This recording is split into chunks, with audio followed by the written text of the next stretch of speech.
I request all the panelists to please turn on their videos. I request all the panelists to please turn on video.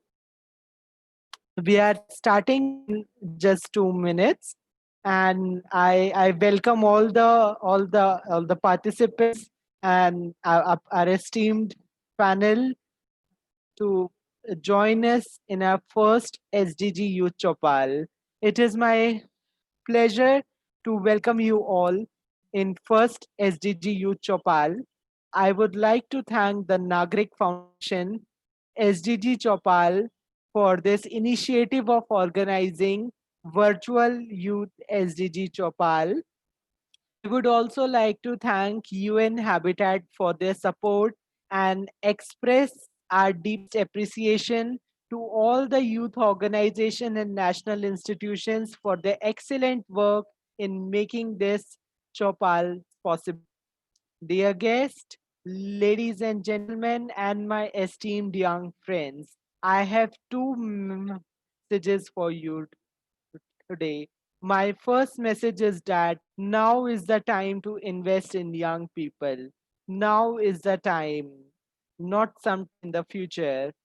My second message is that now is the time to promote dialogue and understanding across the cultures and generations to advance human rights for all people, both young and old.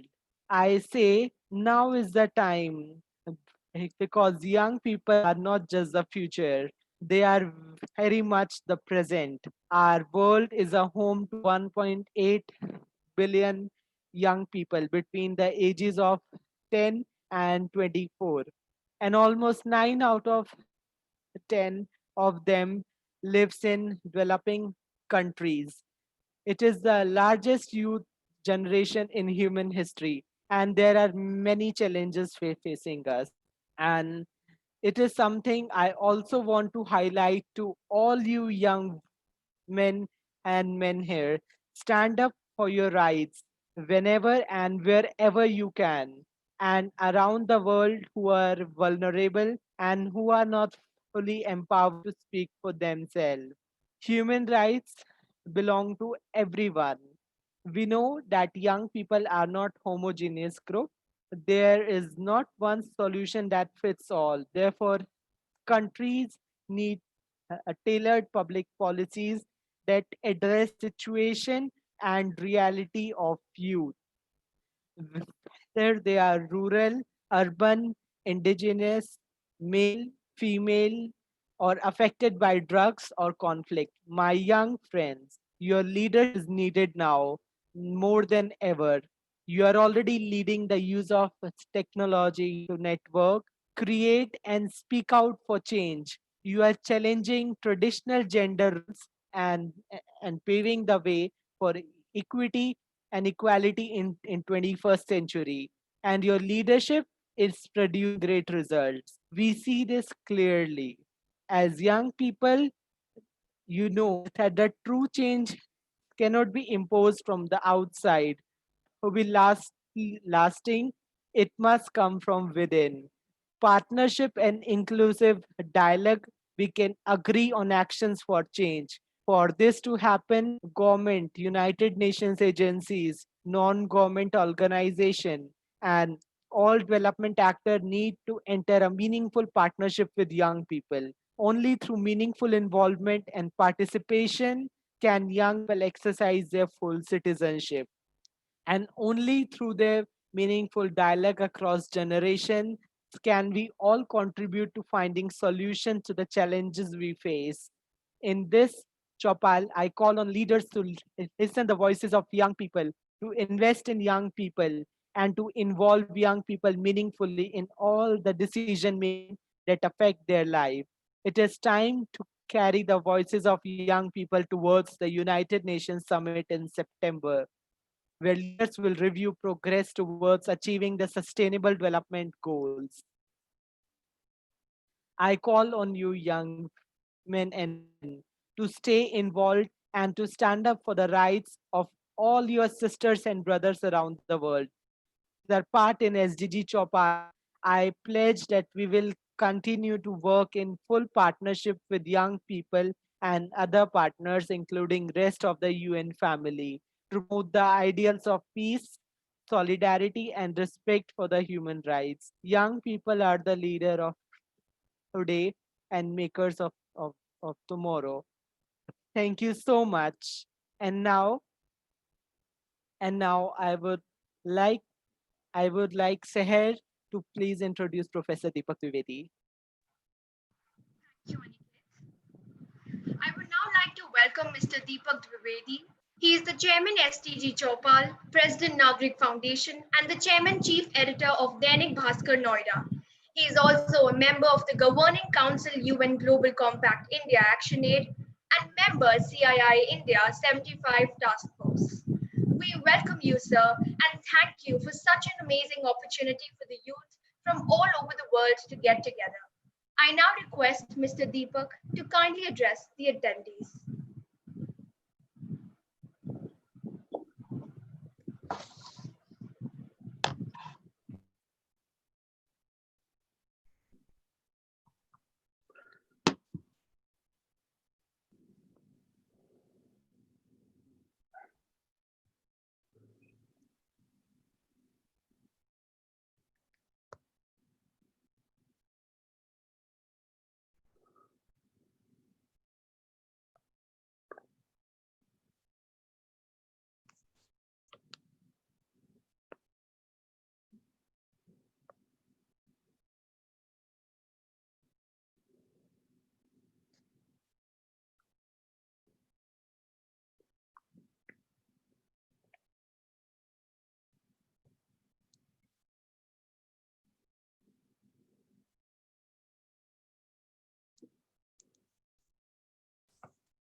Dear delegates and panelists, we are just going a bit short. We want to share our journey at SDG Chopal, and we are going to show a short video of our journey at SDG Chopal.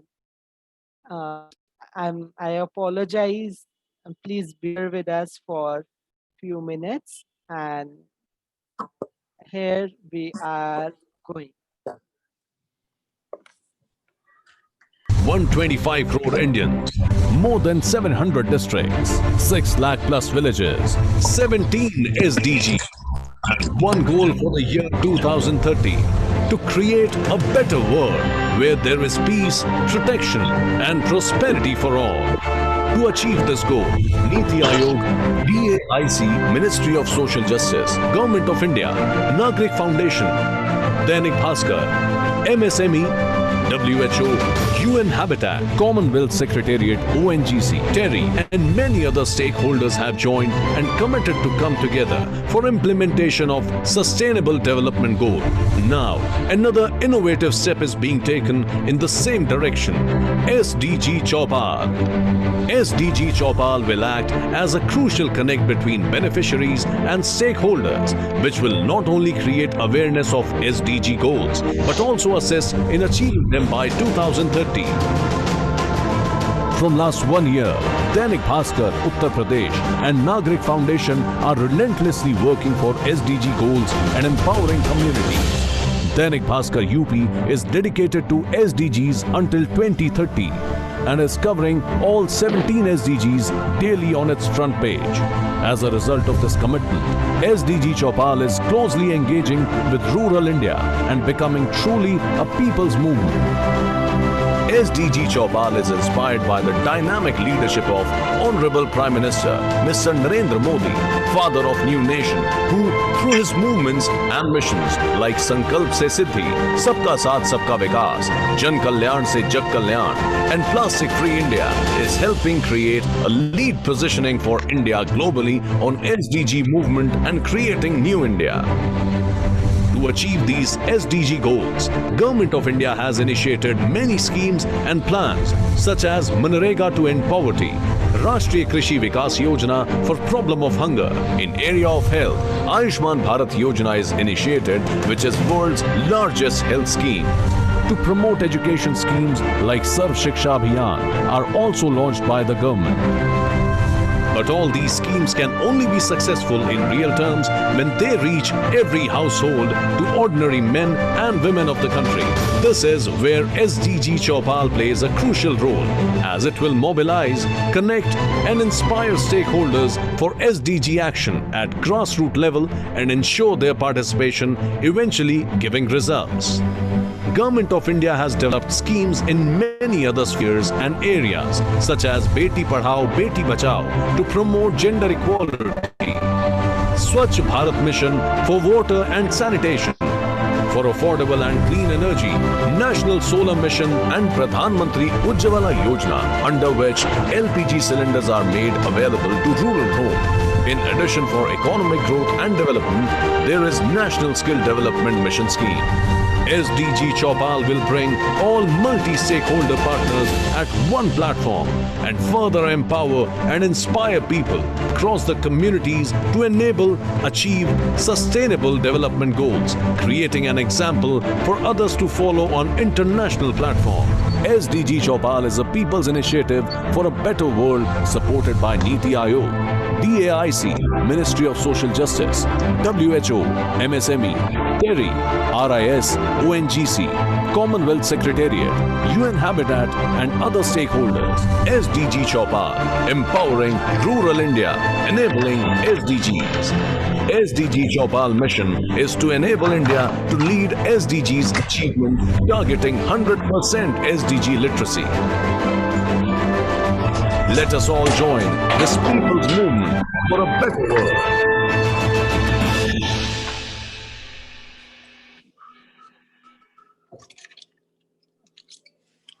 And now I would like to invite Professor Deepak Vedi to please address all the panelists and our delegates.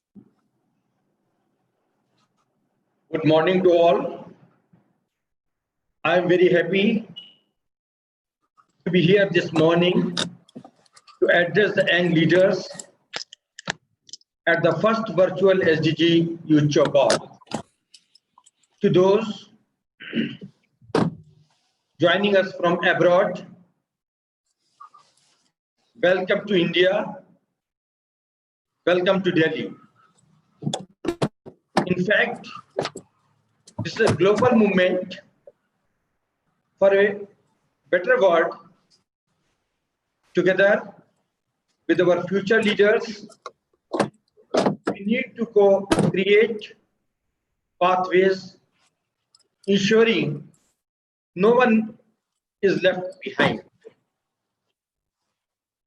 In India, over 30% of the population comprises of youth in the age group of 15 to 29 years. India's vibrant demography is the country's strength. It is the source of energy for a self-reliant India. One of the most ancient scriptures, the Atharvaveda, spells out Mata Bhumah Putroham Prithivya. This is the ideal we seek to live through our actions. We believe that all resources and all wealth belong to nature and the Almighty. We are just the trustees or managers of this wealth, Mahatma Gandhi too advocated this stewardship philosophy. The United Nations Sustainable Development Goals put us on the path of equality, equity, and climate justice. While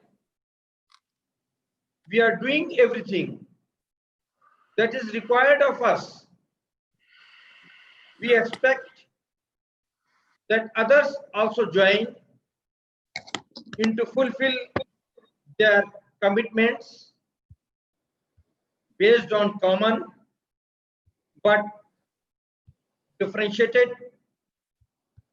responsibility and equity. Friends, we are here today to act upon the belief that as human we can make a difference to this planet.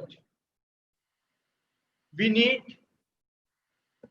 to understand that this planet, our Mother Earth, is one.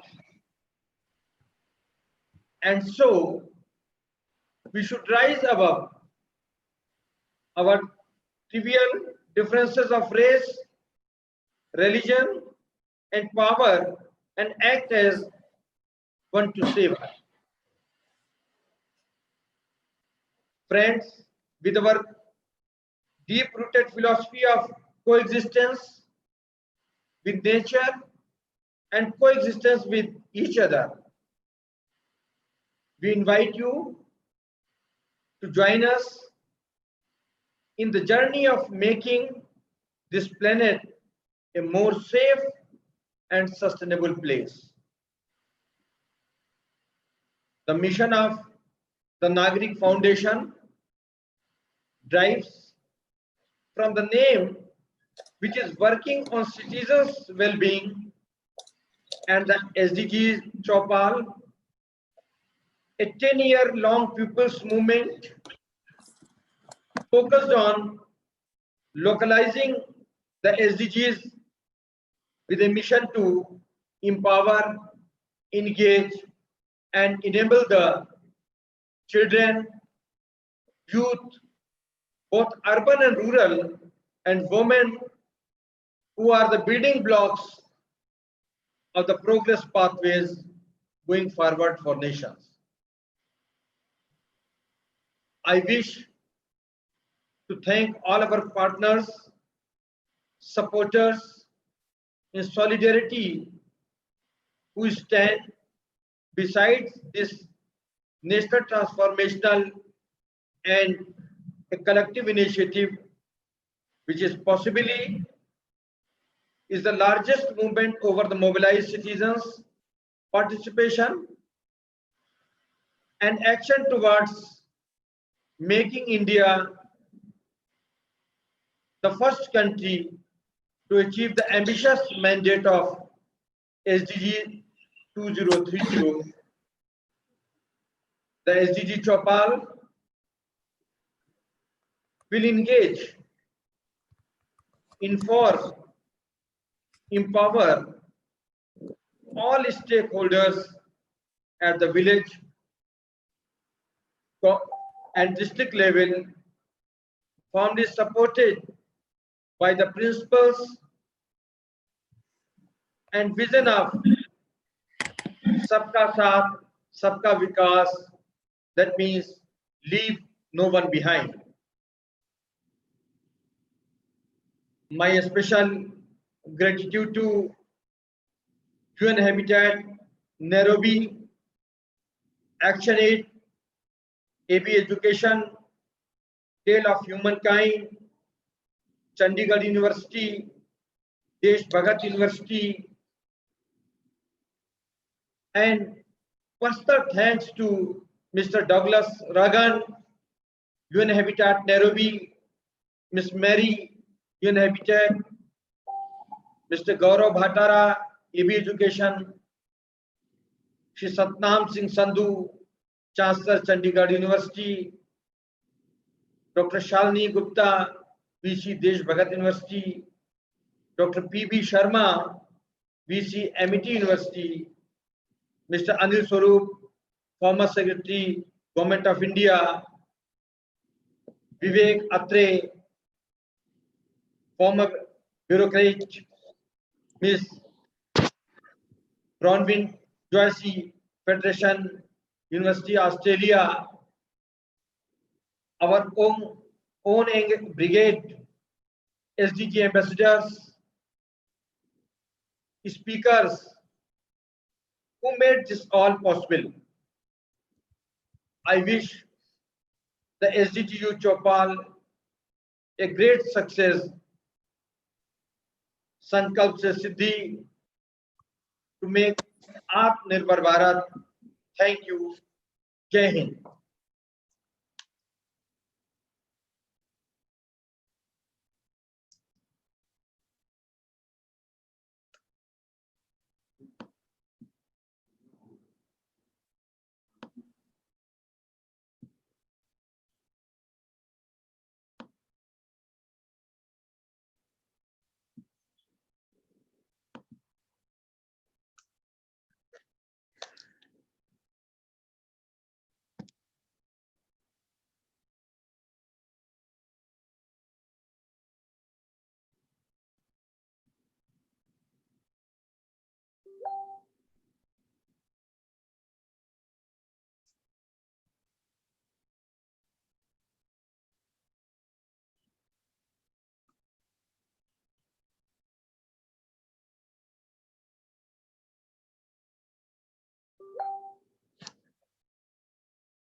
Dear participants, I would like to request you all to please maintain behavior. Please behave properly in the chat box. Do not write any inappropriate words or something like that.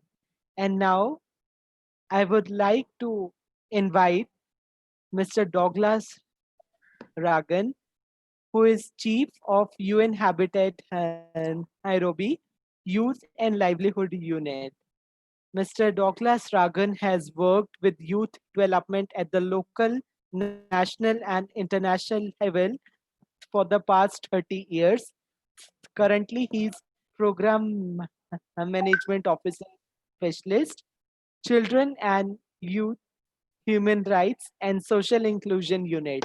He coordinates with UN Habitat Children and Youth Program, which has engaged over 5 lakh youth through projects in over 70 developing countries.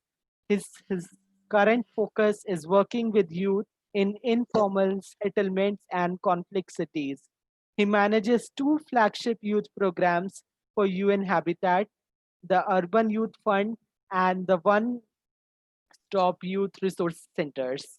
He has co-authored, and edited 17 research and policy publications on urban youth issues, the most recent being the Global Youth Development Series, representing some of the first research done on youth-led agencies in developing world.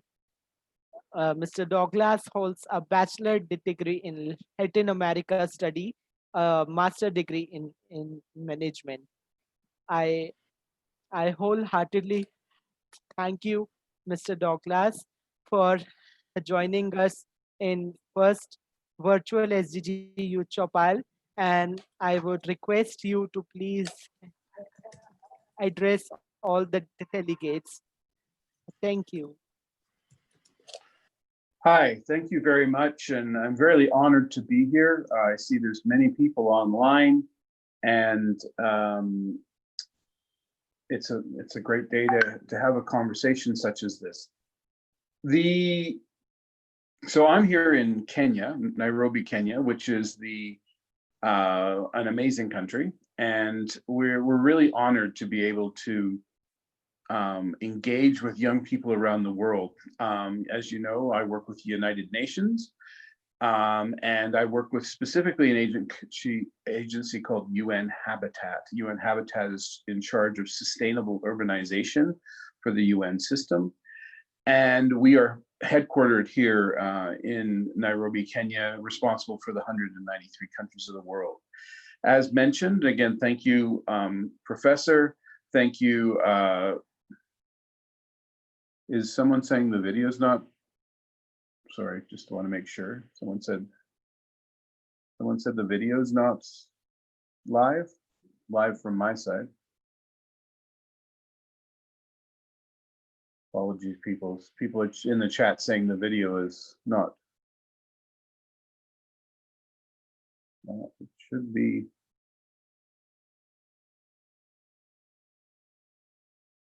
Okay, you have to give us a second here. Supposedly the video is not live, but it says from my side the video is live.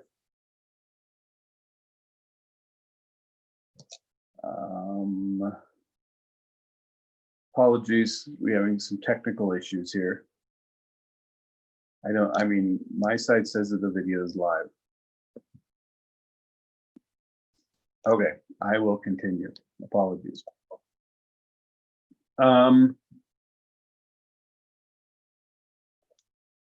So UN Habitat is in charge of sustainable urbanization. And so I hear the video.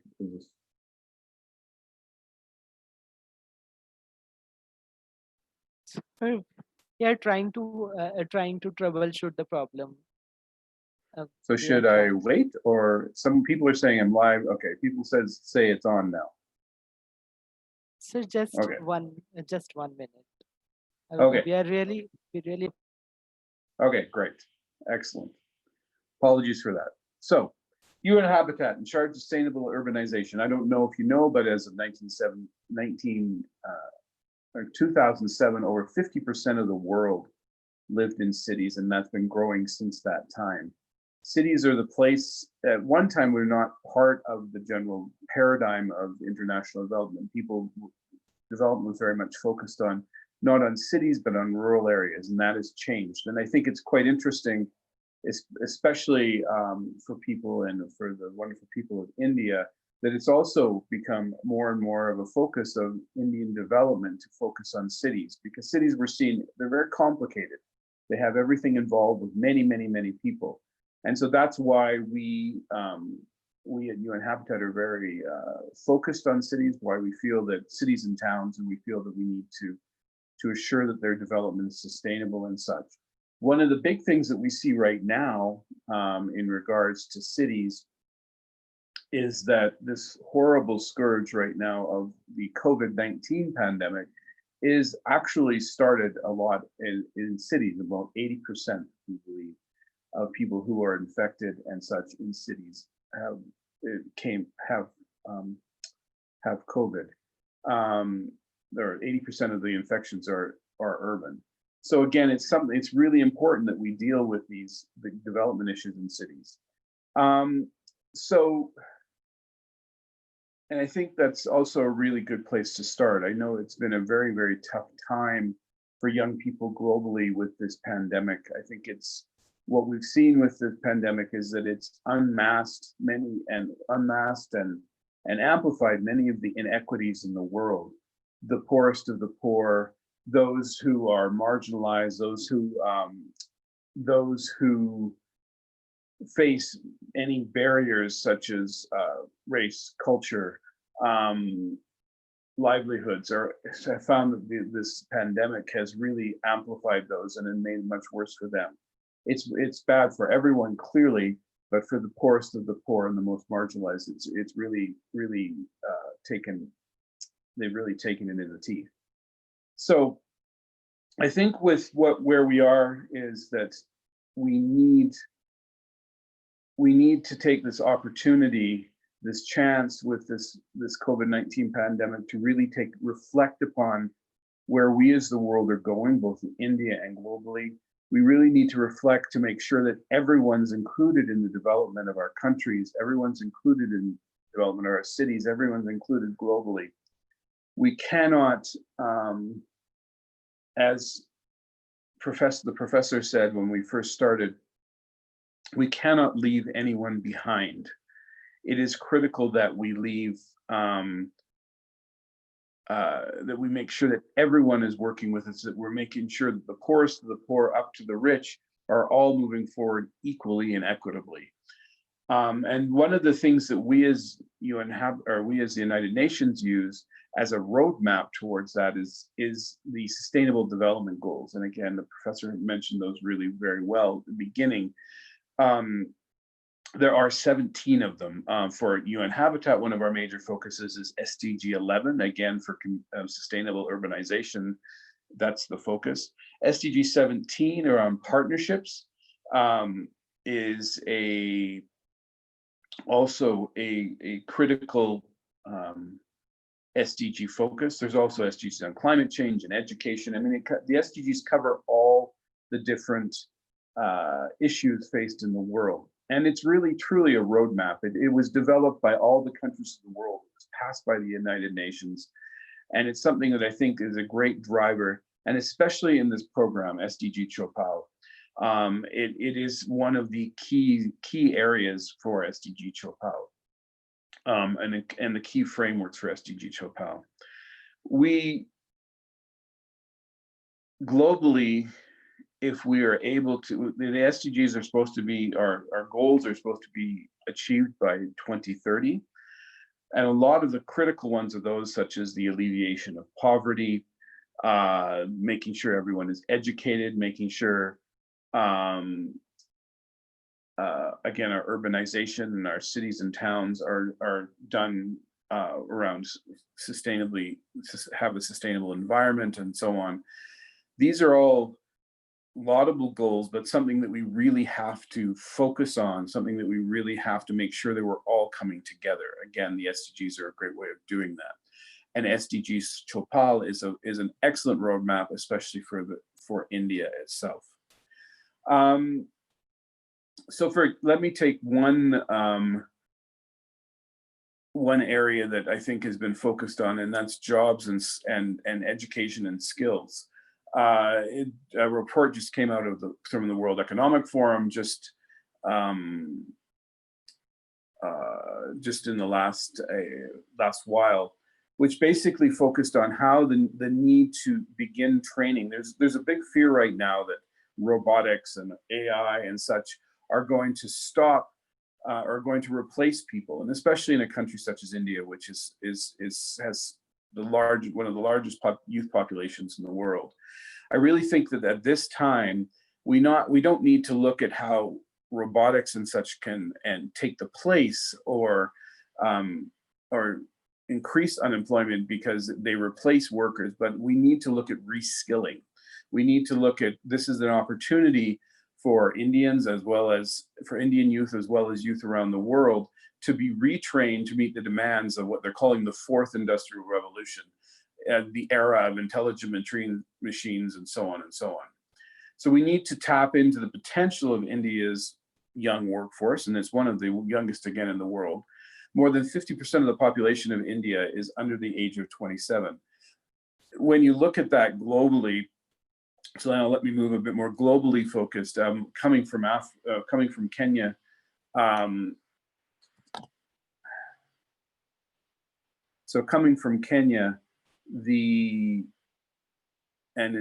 looking at the developing world as well, there's a huge number of young people in the world, and the majority of them live in the developing world. Many of them live in India.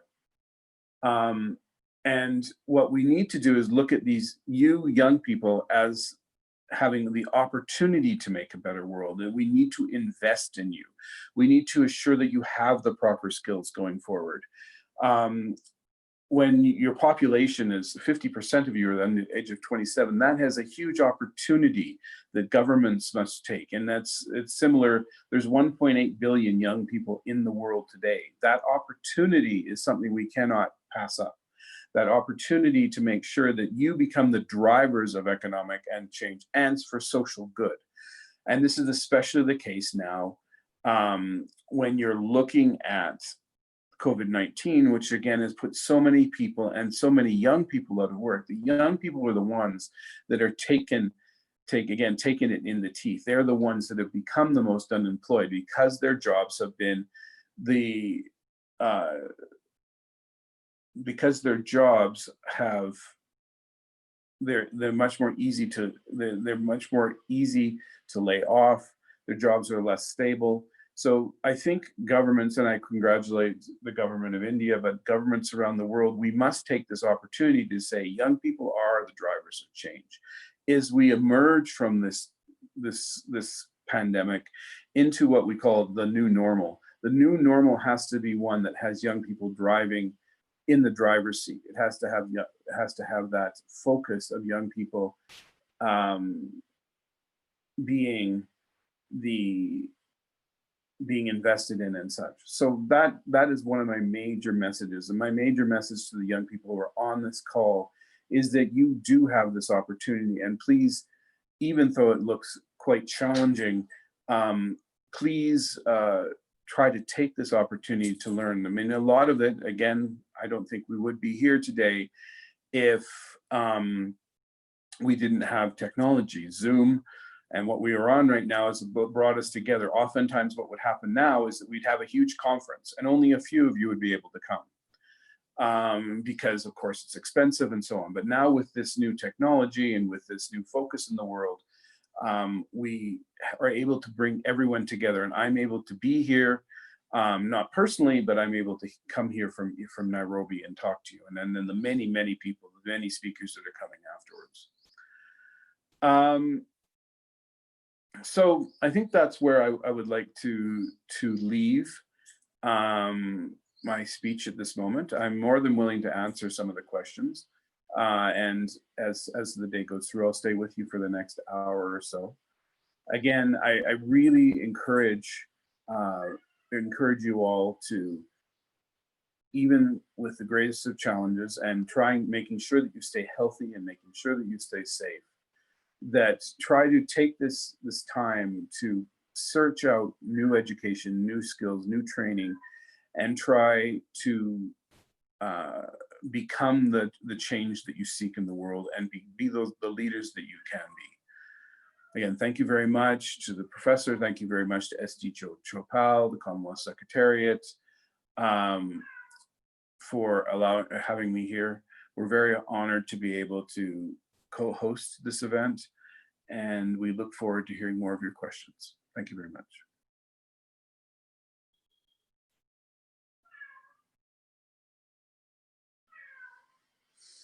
Thank you so much, sir, for addressing all the delegates. And now I would like if delegates send us the questions.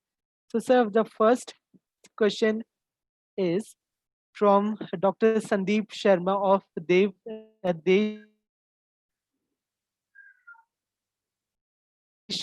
Bhagat University, Mandi, that the long terms and short term effects of the COVID situation on entrepreneurial initiatives in future. Shall I Could you repeat? repeat that? So you're breaking up. Yeah. So Dr. Sandeep is asking that according to you, what are the long-term and short-term effects on the COVID situation on entrepreneurial initiatives in future India? So what are the long-term, what's happening with, just give me 2 seconds here. I have to.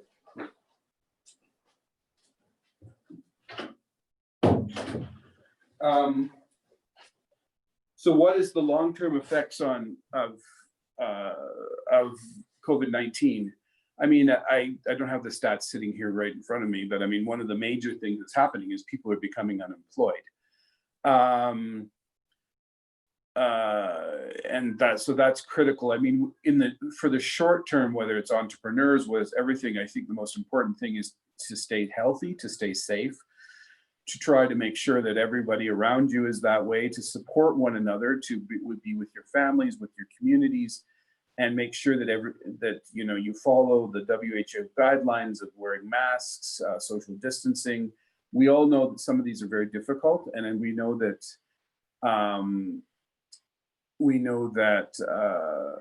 different countries all over the world. I don't know what India's strategy has been around COVID-19, but different countries around the world are trying their hardest to find the best way, because we don't know. This virus is a virus. It changes and mutates all the time. So what one day we think is the best way to move forward might change 2 days later. But now that we're into this, almost 3 months, we have a much better idea. And we know that if we follow WHO guidelines en masse, everybody, that we will be able to at least flatten the curve and stop the virus. Now, how do we, after we get to that point, after everyone is at least somewhat safe from the virus and not sick and such, I think that we very much, again, as I said, I will put this new World Economic Forum report up and such, that basically says that we need to reskill, retool, and refocus. We need to assure that young people have the skills to move both yourself personally forward, but as well as the world and the globe. That we have to make sure that we give you the proper skills to do that. That also means, though, that we can't leave people behind, because oftentimes these skill things, these trainings, become something for the elite, that we're not talking the masses. That we also need to recognize in India, but as well as other places of the world, that the poorest of the poor are really taking this very hard, and that there's hunger, there's starvation. Again, I don't know a huge amount of India, but I know that the internal migration problem has been quite poignant, quite problematic. Here, in working in Kenya, for example, I work with young people in the informal settlements and slums. And again, their issue is employment and loss of livelihood. And we are trying to make sure that they get the proper support while we move through this, but as well as we give them the opportunity to be skilled and retrained, and as we move forward. So again, in entrepreneurship, again, India is an incredibly entrepreneurial society, one of the leaders in the world, especially in the areas of technology. So I think that we need to continue to support that. We need to continue to provide loans, and we need to continue to provide supports to entrepreneurs. Again, small entrepreneurs, those are doing micro entrepreneurs, up to the larger entrepreneurs that are creating companies which are hiring people. But again, it's a challenging time, and we're just learning this new normal. And I think that we need to make sure, again, as the Professor Deepak said at the beginning, we can't leave anyone behind. We're all in this together. But as well, we need to make sure that we using the SDGs, we plot a path forward. Thank you. Thank you so much, sir. Thank you so much, sir, for answering the question. And now I thank you, sir, for joining us to address all the delegates and the panelists. And now I would like to move forward to our first fireside chat. It is on sustainable development goals, and our guest for this fireside chat are Miss Meghna Joshi, Miss Ziba Zorian Ehsan, and Miss Priya Gupta. Miss Meghna Joshi is a social entrepreneur an art lover, and an ardent nature enthusiast. She's founder of Swan Livelihood. It is it is engaging and inspire youth to imbibe skills in their life and to to promote a healthy livelihood. Our second panelist, Ziba Zorian Ahsan, is water sector analyst. Our third guest is Ms. Priya Gupta, who is young social entrepreneur and founder of Servapre Foundation. And our moderator is Mr. Kaushal Sen, who is teacher at a presentation convent school,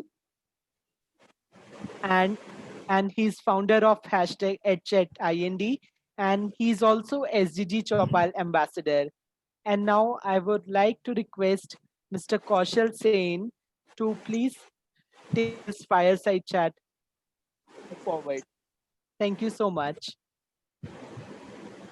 Thank you, Aniket, so much. First of all, I would like to wish everyone a very warm good morning who have all joined up for this Youth SDG Chopal virtual meet.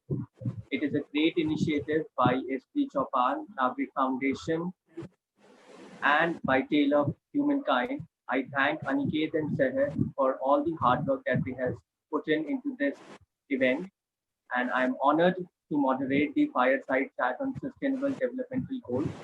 So, starting ahead with Meghna Joshi, I would request Meghna ma'am to share her experience on why she came into this field and how she thinks that her goal is related to the SDGs. So, I would request Meghna ma'am to share her journey with us. Thank you, Kaushal sir, for the warm address and the esteemed organizers for having me in the first ever virtual Chopal, SDG Chopal. I take forward this opportunity to interact with the wonderful, super enthusiastic youth who are a part of today's and tomorrow's summit, and our esteemed panelists and the speakers who just spoke one of the most some of the most relevant topics which are important in today's time. So, in order to begin with the fire chat discussion and also to uh, speak also about SDGs and what my organization does, I would like to share a short presentation which will go in three parts. So first we'll have some discussion on SDGs and the future we want. Then moving over to the work which my organization do and how is it related. And third, because I was told that there are a lot of super enthusiastic youth delegates who are a part of the youth summit, I have a lot of opportunities, some engaging opportunities for the youth to collaborate and work with us. So, Kaushal sir, if you give me the permission, should I share the presentation with everyone? Yes, definitely. Aniket, please allow Meghna ma'am to share the screen so that she can start off with her presentation. Yeah. So All right.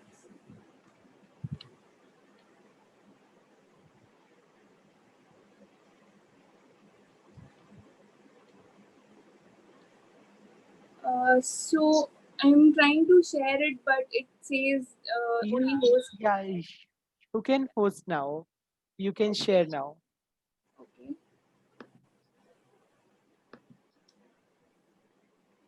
So I hope that everyone is able to see the the PPT screen on their respective screens. Is it Yes, visible? ma'am.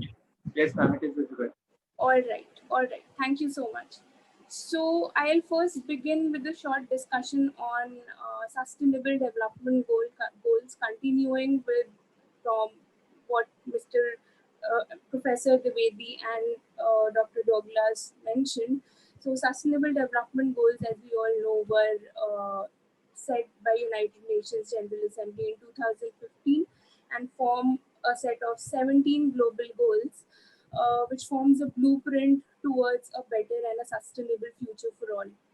So, as all of you are already aware that COVID pandemic has posted a severe effect on the lives and the livelihoods of the people across all over the globe.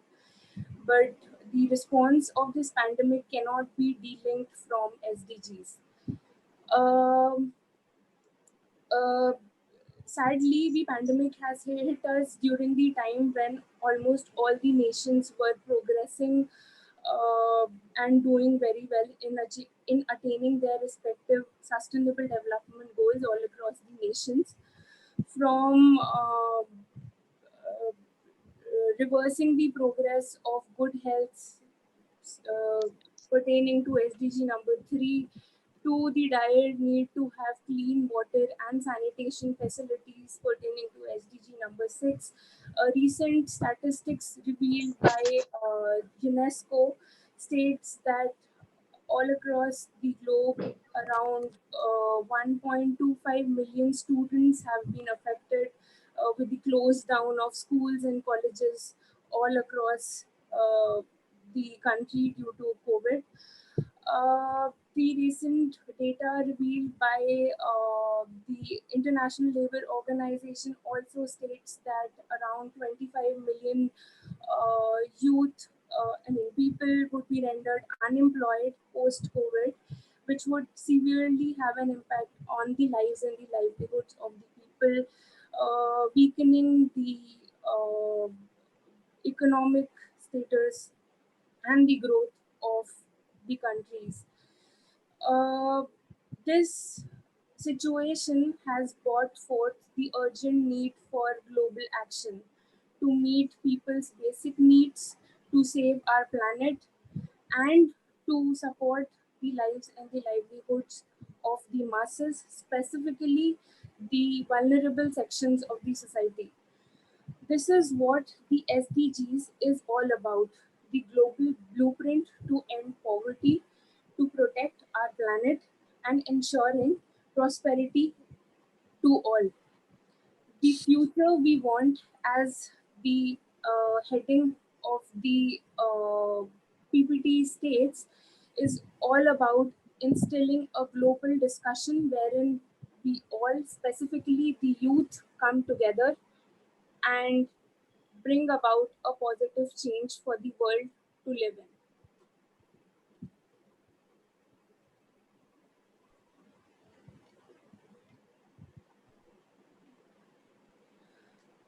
I would quickly move over to the next slide, wherein I would introduce my organization. My organization works towards empowering the youth of coming from the economically weaker sections of the society between the age group of 18 to 30 years to specially design innovative training and learning programs. It's a new startup based out of Delhi, and it is incubated at Ambedkar University, Delhi, ACIL. So I'll show some photographs of the training programs and the sessions which we conduct. And basically what we are trying to address is the pain points of the students who belong to the weaker sections of the society, who are unable to find a proper mentor for themselves, who are unable to find suitable avenues so that they get proper skilling. At the same time, the employers who are employing them, because they say that there is a very high attrition rate in this sector because of the lack of skilling opportunities. I hope these slides are visible. Can I get a response? Yes, ma'am, it is visible. All right. So these are some of the photographs of the classroom training session, the community awareness drives which we conduct in the slum communities. Because it is very important to gain some kind of a connection so that these the people around you, whom you are trying to impact, are aware about the cause which you are working for. We have classroom trainings, we have team building skills, practical exercises, demos, so that in order to instill a positive self-esteem among the people. We also take our students for company visits.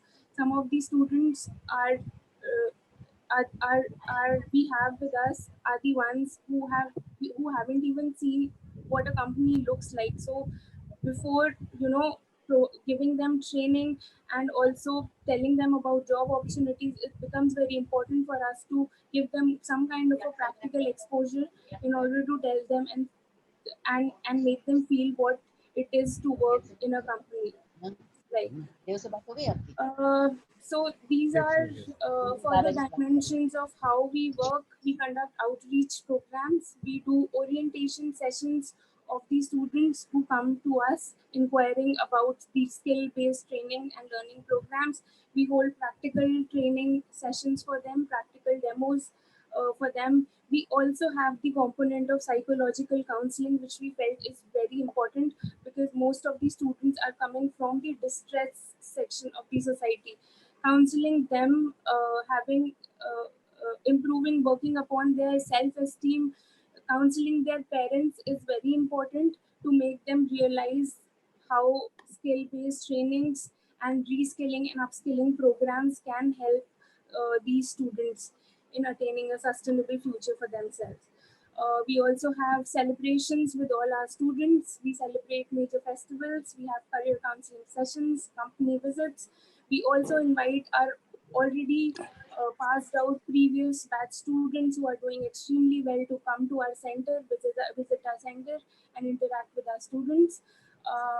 And also definitely the placement support and the post-placement support which we provide to them. I would quickly move over to the opportunities which we have for our youth delegates to engage with us. So one such way is that we have the series called the Learning Lamp series, wherein we have these bi-monthly e-talk web series, wherein if you are interested in raising your voice on issues related to society and youth in particular, you feel free to get connected with us. We would love to have you on board on our e-talk web series. These are two which we had launched, and the complete web series will be out in this month and the next. There is an art online. It's an initiative to bring together all the artists together across one platform, and this is the Art into Climate Justice program, which we have launched across India, pan India, and this is also in partnership with another organization in Africa called the Surge Africa. So it's like an Africa India chapter. If any of you are artists or love painting, we would like to see your artwork, you can get in touch with us. We also have our upcoming art competition, which we plan to launch in collaboration with Tale of Humankind on the occasion of World Youth Skill Day, which happens every year on July.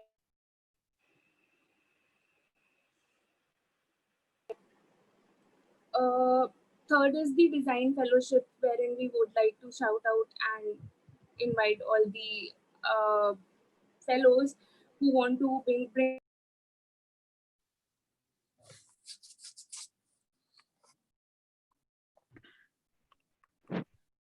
Would like to request Mr. Kaushal to please move further with the next guest. We are going a short of time. Okay, Aniket.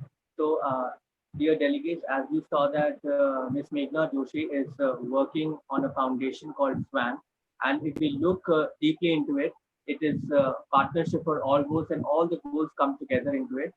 So, moving ahead, we have our second panelist, Ms.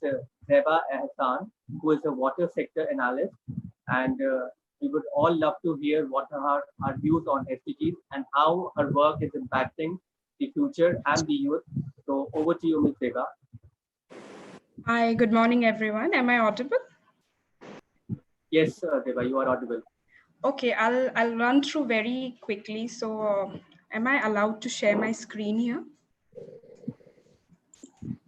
Aniket, please allow it. Hello. Yeah, hello, Miss Ziba.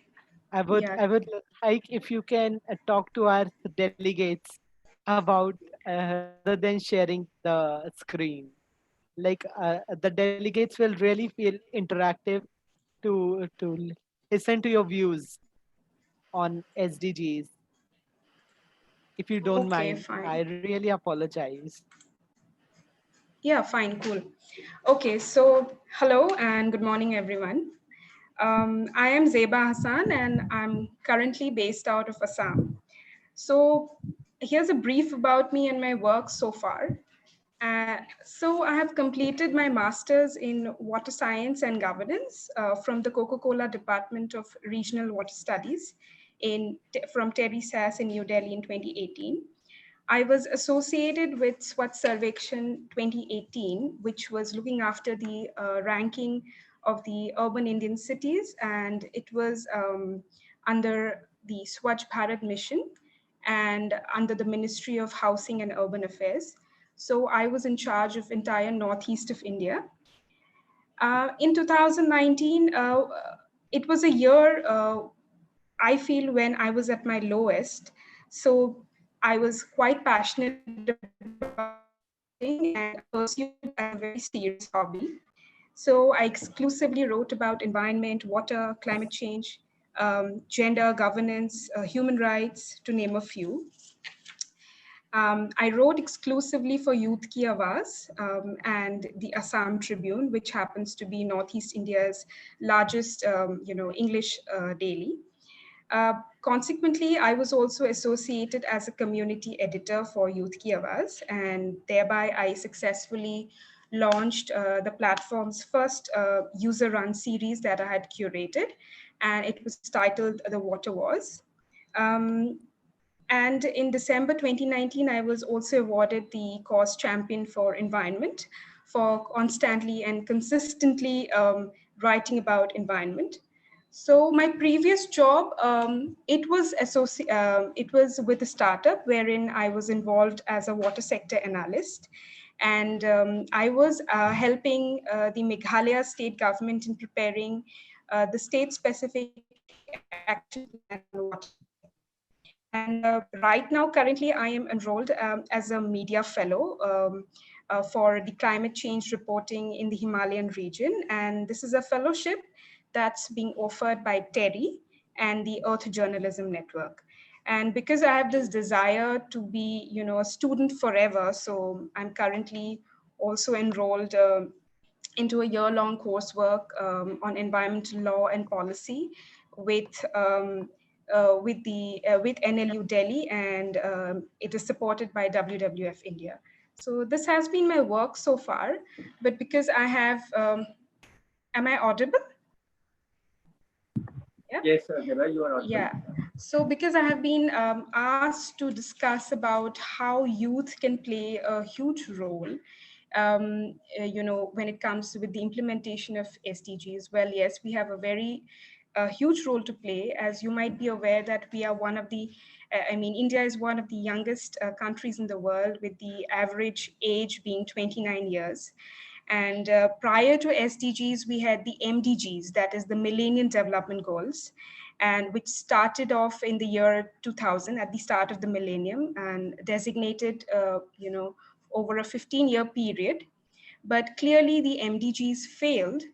Let me tell you, there was a dedicated, parliamentary forum as well for the MDGs, but somehow they failed on the implementation part. So when SDGs came into picture, it was in the year 2015. So the initial couple of years, were spent into a lot of about what SDGs are. You would read it very often in the newspaper. So I'll give you a personal experience how, as youth, you can be involved with the SDGs. So in the year 2017, I attended a rigorous summer course program on SDGs in Yogyakarta in Indonesia, and it was hosted by the United Nations University in Tokyo. So I was trained by some of the renowned professors there, whereby I got a chance to be part of many exciting field trips and seeing how communities have become climate resilient there. So for the SDGs to be successful, it has a lot to do with governance. Since this forum, that is SDG Choupal, I think speaks clearly about rural livelihoods and rural development. So in the Indian scenario, we have the local self-governance through Panchayati Raj institutions. So that's a very big boon in the Indian sector, which focuses on the grassroots development. So yeah, the SDGs have a very important role to play here, especially SDG 5, because we have a very skewed, gender representation where women are often left behind. So it focuses mainly on SDG 5, which speaks about gender equality. And, we all are stakeholders here as young people. So there was one article I had written for the Assam Tribune specifically on SDG 6 because I worked in the water sector, and it talks about clean water and sanitation.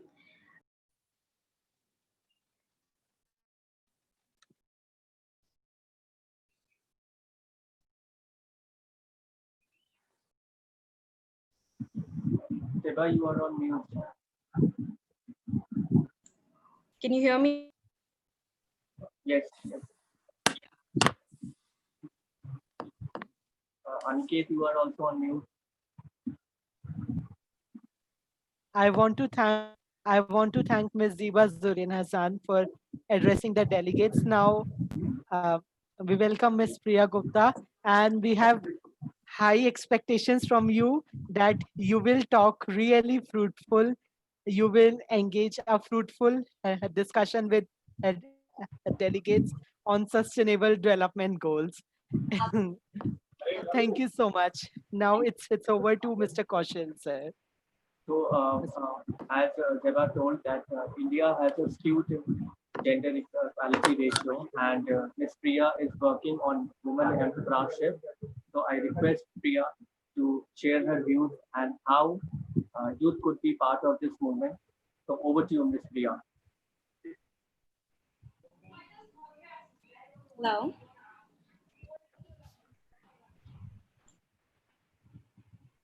Yeah, please continue. Yeah, thank you so much, Aniket and Seher, for inviting me for this Chapal and the team for organizing such a wonderful event. And all the audience who are hearing to me, I would not like to share about me, what do I do or what will I do. I would like to motivate you guys, the youth of India, to do something, right? So first of all, I would like to put a question to all of you and think for 10 seconds that what do you understand by sustainability? And how do you categorize your needs? Okay, take 10 seconds and think about it.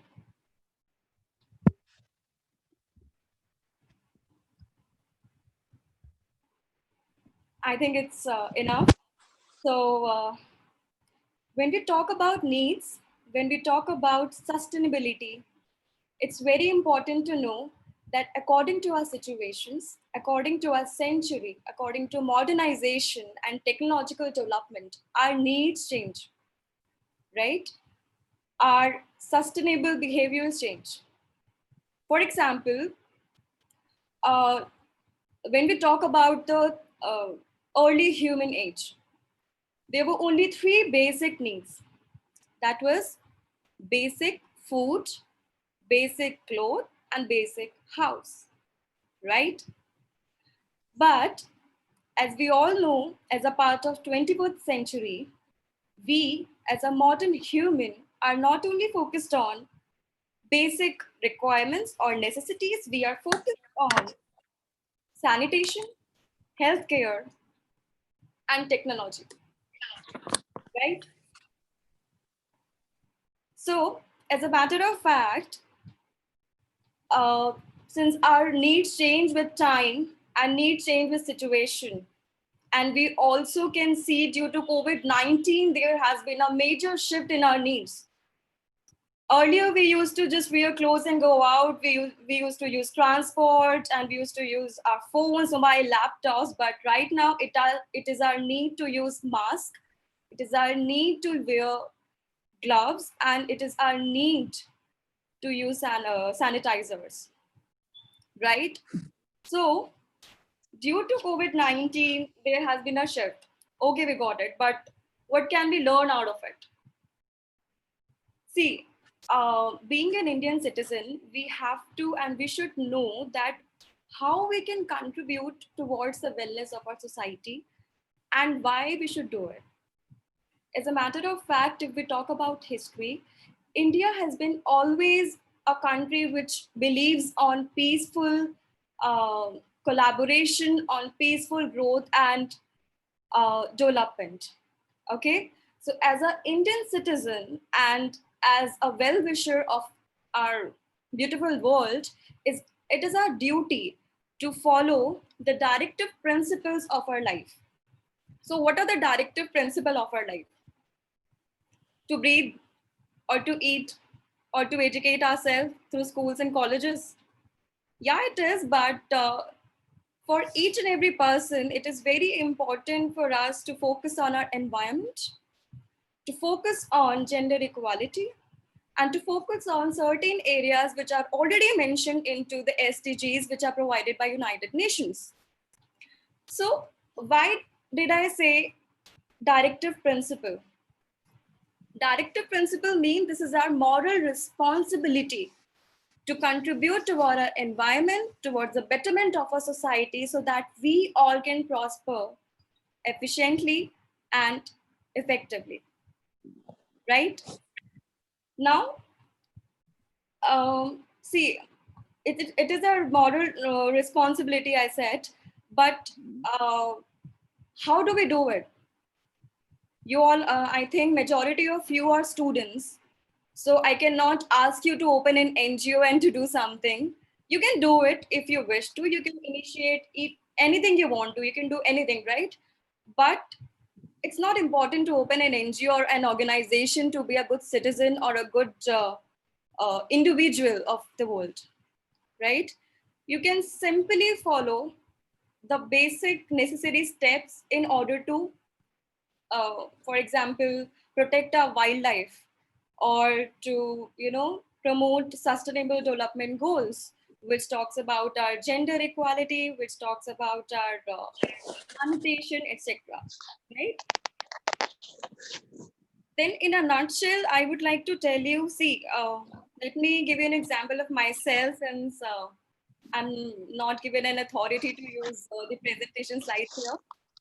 Uh, I opened this NGO Survey PA Foundation at a very young age. Just after completing my graduation, I did that. And it's not that it's only about Priya Gupta who had opened it and who is serving society on the basis of women entrepreneurship and sustainability. It can be Kaushal, it can be, anyone uh, who is actually thinking about how we can survive better even after this pandemic. Okay. So in a nutshell, I would like to tell all of you that either you are a student, or you're an employee, or you're more than 60, you all are a citizen of the world, not only India. So it is our moral responsibility to focus on not only sustainable goals, but each and everything which promotes our society for good. So if I promote women entrepreneurship and sustainability, it talks about sustainable goal 5, 6, 12, and 13. But I do not undermine other sustainable goals while promoting them. Okay. So just a quick lesson which I want to tell all of you. Please don't underestimate yourself that as a student, or either you're a student or more a senior citizen, you cannot do anything because you don't have liberty to do, you don't have time. It doesn't require time. It just requires faith in yourself and faith towards a world that you are going to do everything for our society and for the world. So be a good citizen. And in any case, so, if you're a student, if you want to help society for good, you can reach me out on LinkedIn, on Twitter at Priya Gupta. And since it is a fire chat, I would not like to expand this presentation for more than 5 to 6 minutes. So I really appreciate all of you guys for inviting me. Thank you so much. Thank you so much, Priya. And I would take the cue from Priya's talk that she has told, that we do not need to form an NGO or an initiative to become a global citizen. If we follow the directive principles and if we follow our moral responsibility, we can create a better world. So let's quickly open the floor for questions. And I would ask Meghna Joshi and Deba to give a very crisp response that since SDGs are universal, how can we ensure action by every stakeholder in one direction? So a very quick response from Meghna and then to Deba. How can we ensure action by every stakeholder in one direction? The best answer to this would be collaborate, collaborate, and collaborate. Collaborate and learning together is the best way I feel everybody can come together and work together by partnering with one another, helping each other out, and also working towards attaining the sustainable development goals. Thank you, Meghna ma'am. Over to you, Deba. How do you feel that every stakeholder can take action in one direction towards a better world? Is it directed to me? Yes, Deba. Okay, so as Meghna rightly put it, that there has to be a collaborative action, because all these SDGs that you see, all are interlinked. None of them are exclusive, and more importantly, I feel that for these SDGs to be successful, we need to kind of induce in a behavioral change, because all this change that we talk about bringing, it starts at home. So charity begins at home, yeah. And more importantly, there has to be more work on the IEC front, that is information, education, and communication. And all these SDGs have a specific amount of rights to it. Could be technical, could be social, could be socio-technical. So I feel these SDGs are an epitome of peace, partnership, and prosperity, people, and the planet. All these 5 Ps that we talk about. So yeah, definitely a collaborative action between institutions, academia, people. You see, in our country, we have a lot of glitch between the bureaucratic authority versus the civil society, because all the bureaucracy is filled with a lot of rigidity, and whenever you question them on accountability, you may not get the answer.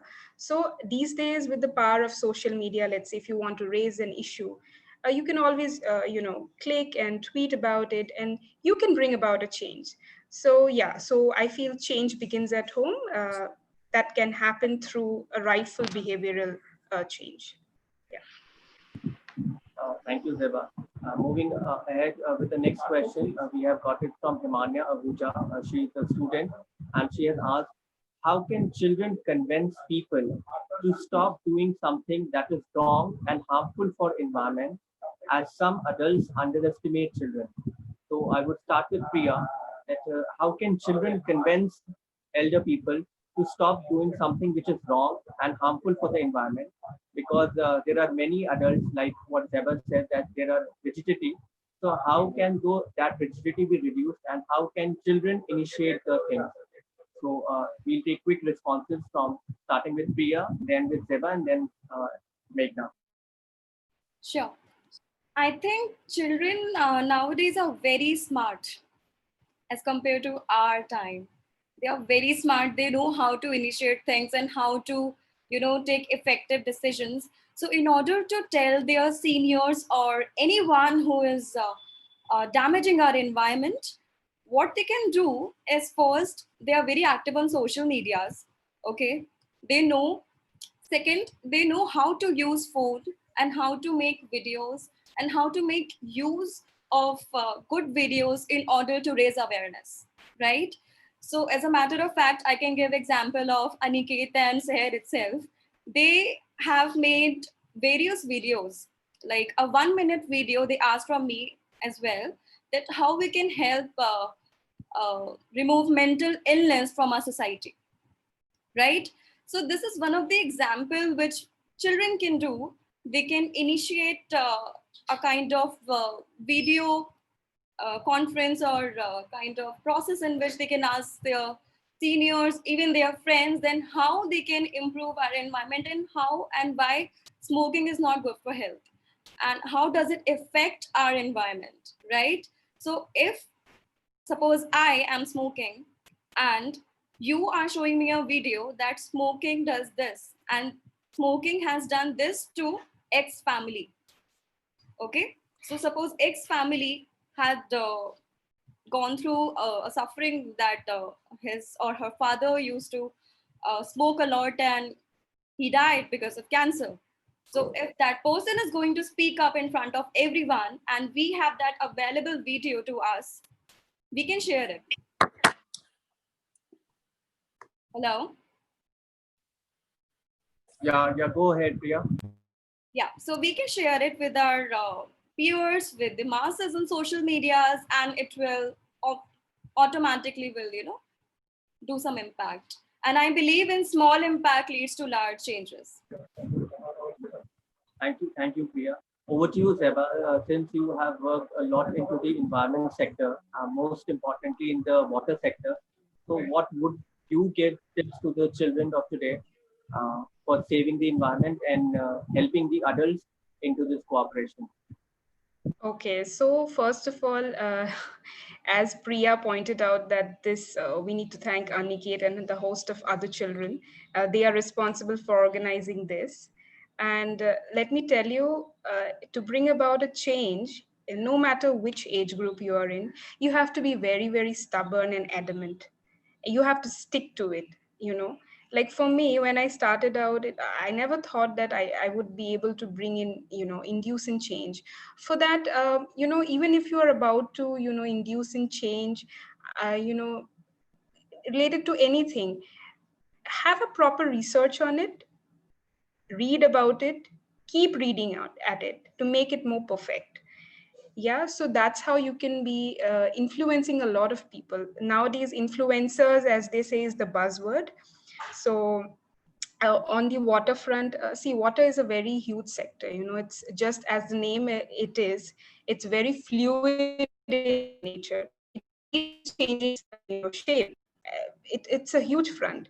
Could be from the technical side. So if you want to influence people that you need better standards of drinking water, so the area of in which you will concentrate to bring about change would be different. If you're talking about, let's say, how gender is getting influenced, the way to influence people would be different. If you're talking, let's say, about groundwater, the way will be different. So if you talk about rainwater, so how as children, let's say, how you can influence people to have rainwater harvesting structures in their home. It's very simple. And when I say harvesting rainwater, it doesn't mean that you can use it only for drinking. It can be used for a host of other purposes, because yes, it is a fact that we are becoming water scarce. I mean, last year, if you remember clearly, how Chennai had a very tough time dealing with its water crisis. So yeah, the ways are different. You do not come up with only one way. You can this world is filled up with a host of ideas. So pick up one, stick at it, and continue the good work that you want to do. Yeah. Thank you, Zeba. Over to you, Meghna. Uh, what tip would you give to today's children to take this further? So I agree with what my fellow panelists have just said. To add on to that, to the points which have already been mentioned, I would like to also say that these days campaigns, holding campaigns and petitions for a cause is also working very nicely. So if you really feel for a cause, if be it socio-economic or environmental, you can start having a campaign which could be in the form of a video, which could be in the form of an event. It could be a small day celebration in your school or college to begin with. So I would like to elaborate on this a bit by giving an example myself, which we did. So considering the example of Delhi region, wherein we saw rapid urbanization had led to a decline in the forest cover in and around Delhi NCR, we observed that we were not, observing many bird species. So we started a small event called the Great Backyard Bird Count event for Delhi region in collaboration with schools, universities, and colleges. And every year, every February, we conduct bird walks, bird talks, bridging the gap between the students and the issues which are relating to biodiversity and the biodiversity laws specifically pertaining to Delhi region. So these are small steps which we could follow in the form of holding campaigns, events, celebration of days to further amplify your voice and maybe to include your friends and those who don't agree with you at an initial stage. Yeah. Thank you, Meghna ma'am. So I think I would like to conclude here by the points given by all the three panelists, starting with Priya ma'am. She said that follow the directive principles and take it as a moral responsibility to make this world a better place. Then one doesn't need any age group to create a change. Like Zeba what said, one has to research and read a lot about an issue to initiate a change. And what Meghna ma'am said, that we need collaboration. If we are true in our initiative, if we are true to ourselves, if we are following the directive principles properly, I think we will get like-minded people to support the initiative, and together we can bring the change. So as is hinted by Aniket that we have to conclude it. So thank you so much, Priya Gupta, Zeba Hassan, and Meghna Joshi for your contribution towards this fireside chat. It was really wonderful to hear from you three all and motivate the youth. So thank you once again. Thank you so much. And over to you, Aniket. Uh, Thank you so much, Mr. Kaushal sir, for engaging a great discussion. And I would like to thank all our three guests, Ms. Meghna Joshi, Ms. Siba Zurian Hassan, and Ms. Priya Gupta for your wonderful thoughts and ideas how youth can accelerate achievement of Agenda 2030. I thank you wholeheartedly that you shared your precious time with us to present your views to our delegates. Thank you so much. You're welcome. Thank you. Thank you so much. Thank you. Thank you so much. And now we move on to a human rights movie where we are going to witness our 30 human rights essential for sustainable development goals.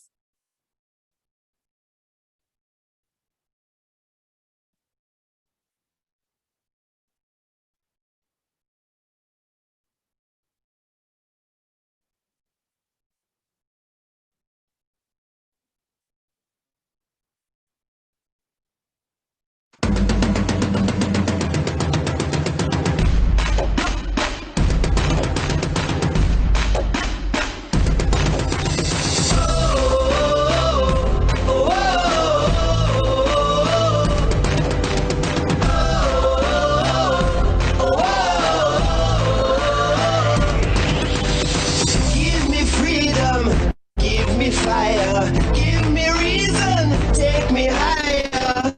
See the champions, take the field now, unify us, make us feel proud. In the streets our heads are lifting as we lose our inhibition. Celebration, it surrounds us, every nation, all around us, singing forever young, singing songs underneath the sun. Let's rejoice in the beautiful game, and together at the end of the day, we all say, when I get older, I will be stronger. They'll call me freedom, just like a waving flag. And then it goes back, and then it goes back, and then it goes back, and then it goes. When I get older, I will be stronger. They'll call me freedom, just like a waving flag. And then it goes back, and then it goes back, and then it goes back, and then it it goes.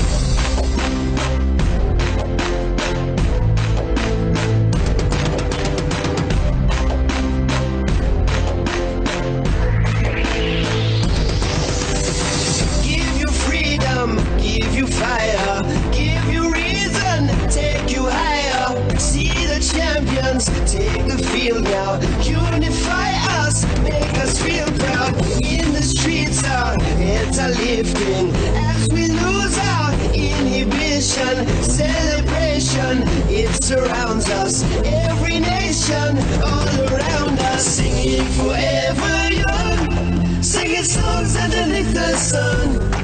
Let's rejoice in the beautiful game, and together at the end of the day, we all say when I get older, I will be stronger. They'll call me freedom, just like a waving flag. And then it goes back, and then it goes back, and then it goes back, and then it goes. When I get older, I will be stronger. They'll call me freedom, just like a waving flag. And then it goes back, and then it goes back, and then it goes back, and then it goes. Oh, oh, oh, oh, oh,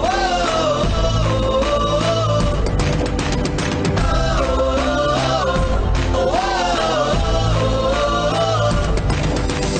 When I get older, I will be stronger. They'll call me freedom, just like a waving flag. And then it goes back, and then it goes back, and then it goes back, and then it goes. When I get older, I will be stronger. They'll call me freedom, just like a waving flag. And then it goes back, and then it goes back, and then it goes back, and then it goes. Oh, oh, oh. And everybody will be singing, yeah. Oh, oh, oh. And we all will be singing, yeah.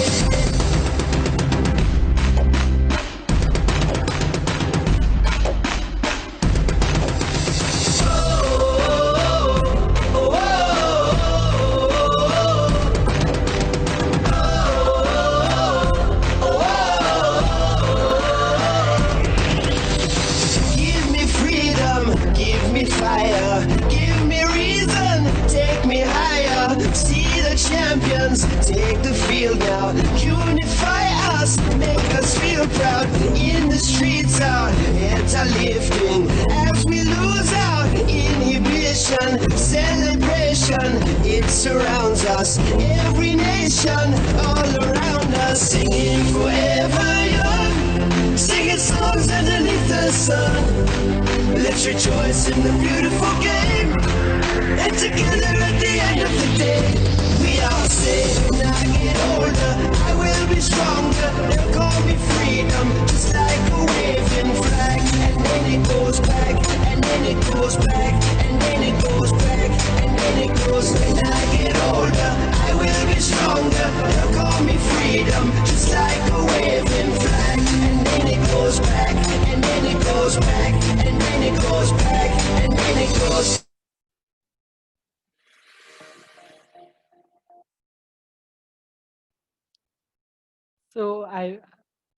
So I want to thank all of you to see this video, and yeah, and now we are moving forward to have a keynote by Miss Brown Joyce ma'am, who is joining us from Australia.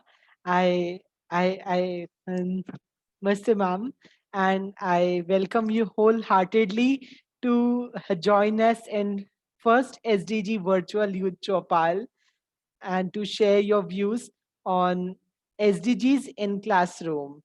So I would like to introduce Brown Joyce ma'am to our delegates. She is a motivated, enthusiastic educationist, specialist, and internationally renowned guest speaker. The vast array of experience in fostering a cohesive learning atmosphere while embracing emerging knowledge of effective teaching and learning theory with an emphasis on delivery of thorough and engaging education programs to students as well as development and growth of strong school communities.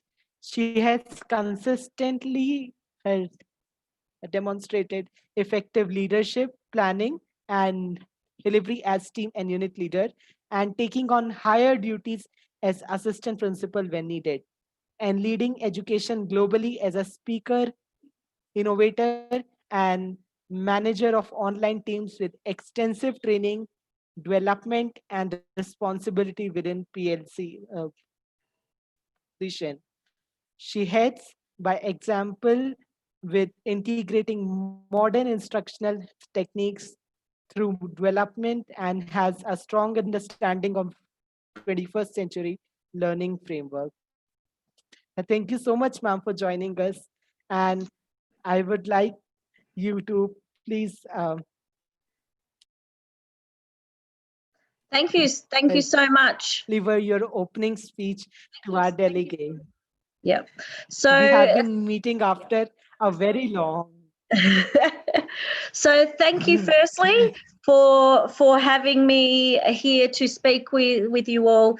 I am extremely passionate about the need for the sustainable development goals to be in every single classroom around the world, and also to not be an add into the education system that we are already teaching. It is really important that we know that we can integrate the SDGs into all the curriculum areas. But I think before we start looking at even teaching the SDGs, we need to start at the start, which is globalizing classrooms and the importance of bringing the world into the classrooms that we have from a very young age.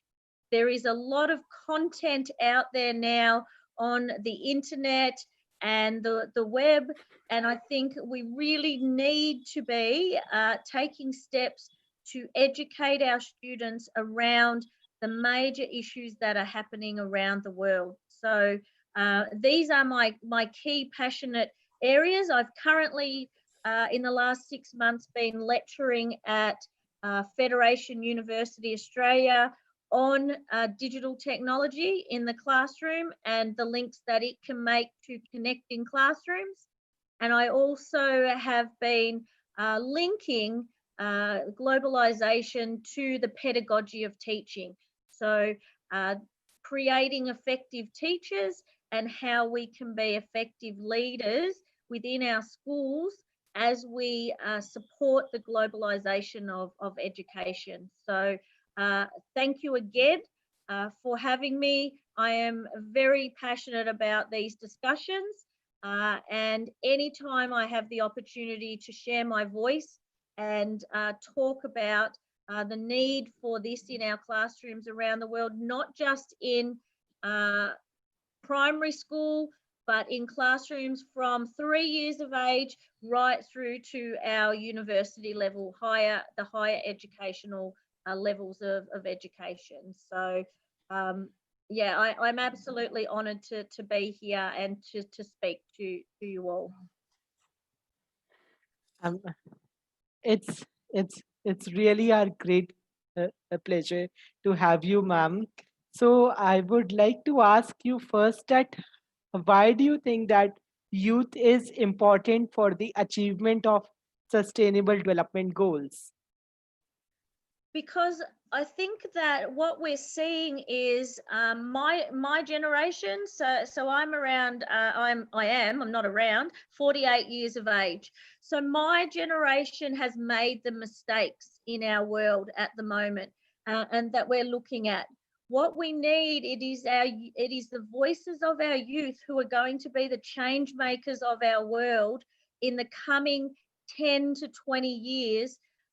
Is why their voices are so important. And so we need to get hold of these young children or youth and have them creating calls of action to have our leaders standing up and actually listening, because our children are our future. And they are going to be our future world leaders. They are going to be our future doctors and teachers. They are going to be the actual people who are going to be making decisions about where our world is going to head to. So it's important that we're educating them at a young age about what it means to be a change maker, what it is to be a problem solver, to be able to work independently, and to be able to actually share their voice at a global level. And I think that is something that still in classrooms, we are still scared to have our students' voices heard beyond the classroom walls.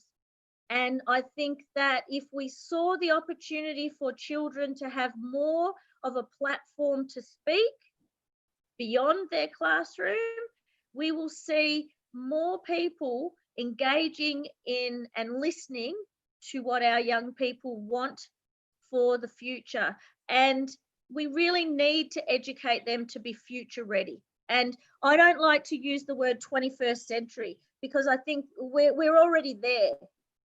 What I want is us to use language like future ready. We need to have youth who are future ready leaders, that they are looking to the future, they are thinking about what the future is going to bring, and they are going to be able to make changes that can be positive to what's happening around the world. And I think education is the key to that.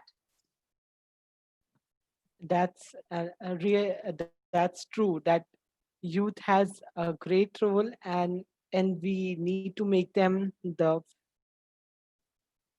we need to prepare them for the future.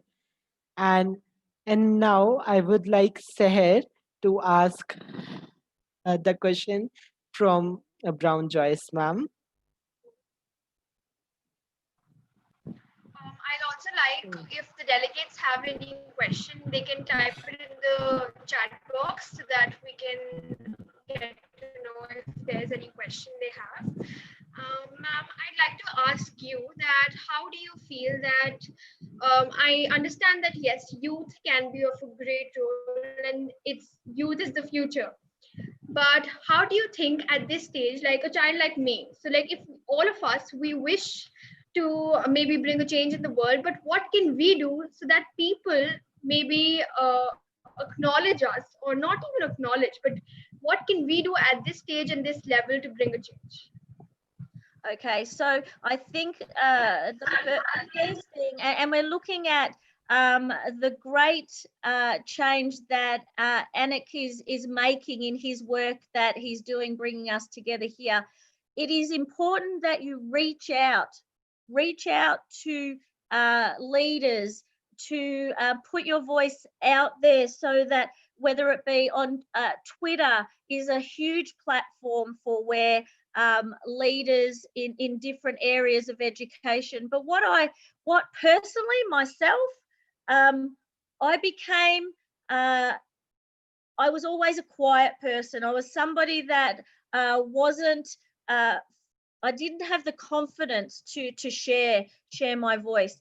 And so what I did is I used social platforms like Twitter to reach out to people, to ask them questions, to ask them, can we meet, can we talk, can we connect? And I think that it's really important that you put yourself out there and you continue to connect with people that can support your vision and your voice. And I think sometimes that can start with just the educators within your education systems, within your countries. But then it is reaching beyond your country and reaching out to, I know Jen Williams, Cohen Timmers, all of these world leaders are all active listeners to what the youth have to say. So I think that it's really important that you share your voice, that you connect yourself with a learning community, with like-minded people like yourself, and create almost a circle around yourself that you can actually receive feedback, that you can be mentored by people. And because I can tell you that there is people like myself out there who are more than happy to be working with the youth of the world. So we are there. We are happy to help, and I think you've really got to start that connecting beyond your country and beyond your own comfort zones. True, ma'am. You were a great advocate for the youth. You have been really a great supporter of my work always. I'm really thankful to you. Ma'am, now we have Mr. Yash, our the delegate. He wants to ask you. He wants to ask you a question. Mr. Yash, can you hear me?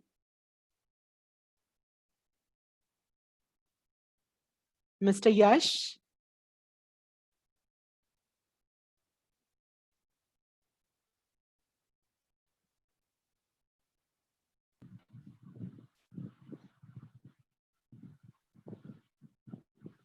Mr. Yash, you will have to unmute yourself.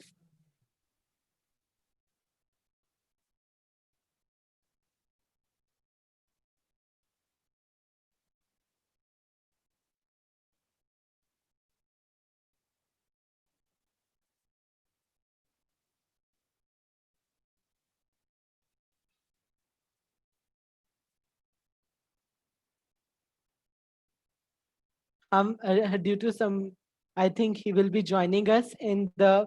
He wants to ask, how can the technology, how much do you think is the role of technology to for youth to achieve sustainable development goals? His question is. Look, I think technology is not at the top of the highest priority here. I think that when we talk about the sustainable development goals for youth, we need to start within our communities. And so educating people within our communities, and sometimes that doesn't need that side of things doesn't need the technology. But when we want to start moving and this beyond our community, where we start seeing youth voice moving onto a global platform, technology really is a huge key. And I think that we're seeing that through the elements now of Zoom. We're seeing it through now, since the pandemic of COVID-19 has happened, technology and connectivity has become a vital tool right across the world. And so we're seeing it as a platform for the people's voices, to bring communities together. And so I think it's really, really important that, again, firstly, it's about educating local. So I like to use the term start local, go global. And so when you start within your community, you start changing the views of the people that you work with. So for example, at the moment, I have just moved to a new school where they have no knowledge of the sustainable goals at all. So the first thing I did was walk into the classroom that I was taking over, and I put the goals straight up on the wall. And so the children started asking, what are they? What do they mean? And so we started that discussion within the classroom. I've then saw, this is within 3 days, other teachers coming into the room. Oh, what are they? What are those goals? So we start, the conversation now has moved beyond my classroom, and it's now moved into the school. So then I start talking to the young people, and I said, go home, talk about this with your families, start teaching your families about what the sustainable goals are. And we had some children in the room who really didn't understand, and they found humor in the situation. So we started talking about what these mean. Will we meet the goals by 2030. What can we do? And so what we need to do is we need to go local, start, it may start, be the lone, you may be the lone soldier, I call people sometimes. At the moment, I'm the lone soldier in the school, but already within 3 days, I've seen a whole community that had no knowledge of the sustainable goals. It's now out in the whole school community. And that all began by just making the goals visual. And so I think that that's the first step, making them visual. Then I got the kids onto the technology, and then my next step over the next week or two is I'm connecting them globally. I'm taking them and I'm having keynotes coming in to speak in within the classroom. And so next thing is I'm now having their voices being heard beyond the school.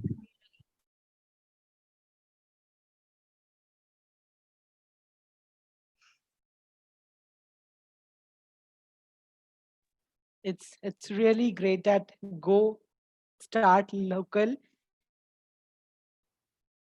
and go global. I just love this idea, ma'am. And so, yeah, we have our next delegate, Mr. Jay Singh Rawat, who wants to ask you a question. Mr. Jay Singh Rawat, if you can hear me, please ask your question. Um, so, ma'am, like there are 192 countries in the world, right? So, and you talked about implementing all these SDG goals in classrooms. So, like, how will you implement all of them in 192 countries? It seems to be a very difficult process. So, are you going to do it in phases? Like tier 1 countries, tier 2 countries, tier 3 countries? Yeah, so you're exactly right. There is, we have so many countries around the world. And again, I can't emphasize the importance of that connectivity out into the world through social media. And so what I am the leader and founder of the Our Global Classroom Education Network. And so I have at the moment 26 educators from all around the world that work with me on supporting and implementing and promoting the sustainable goals around the world. What it takes is to continue having those conversations. And so I'm having conversations with educators in Ghana. I'm having conversations with teachers in Kenya. And it always comes back to the same question. Where do we start? How do we start the conversations? And so the telephone, the mobile phone is the most used technology tool in the world. And I believe that is the key to every country accessing the sustainable goals, because we know even the poorest and some of the most poverty-ridden countries still have mobile access. And so what I do is I try and educate as many teachers from these rural countries how to use their phone to be able to use it as a tool to teach from. And so what I see, and I know that Annika has heard me say this many times before, Malalia, who is my absolute idol, has said to us, one teacher, one pen, one teacher, one pen, one piece of paper. But I think we've really moved from that now. Since COVID-19, we know that it takes one digital device, one connection, and one learning experience to change the world. And I believe that is, as much as we want to shy away from the use of phones, it really is the key to every single country being able to be educated and using the learning tools we've got to educate on the sustainable goals. You have answered it so well, ma'am. And I already your concept of one classroom, one internet connection, and one learning experience. I just love this. And I want to thank Mr. Jay Singh Rawat to join us to ask your question. And now we have Ambassador Francis Jr., who wants to ask his question to you, ma'am. He's joining us. Mr. Francis, Mr. Francis, can you hear me?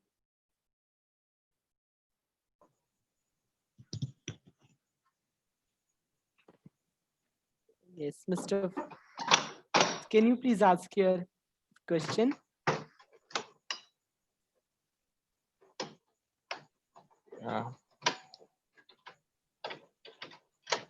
Hello, can you get me? Yes, can you please ask your question? Morning. Even though I'm just getting from bed, my question is, what is gonna be the role of the UN agencies in working with the youth in order to cascade or domesticate the 17 sustainable goals so that it will be a thing of a reality by 2030? That is my question. So, Annette, can you did you get all of that? I didn't quite catch all of it. Could you repeat that to me?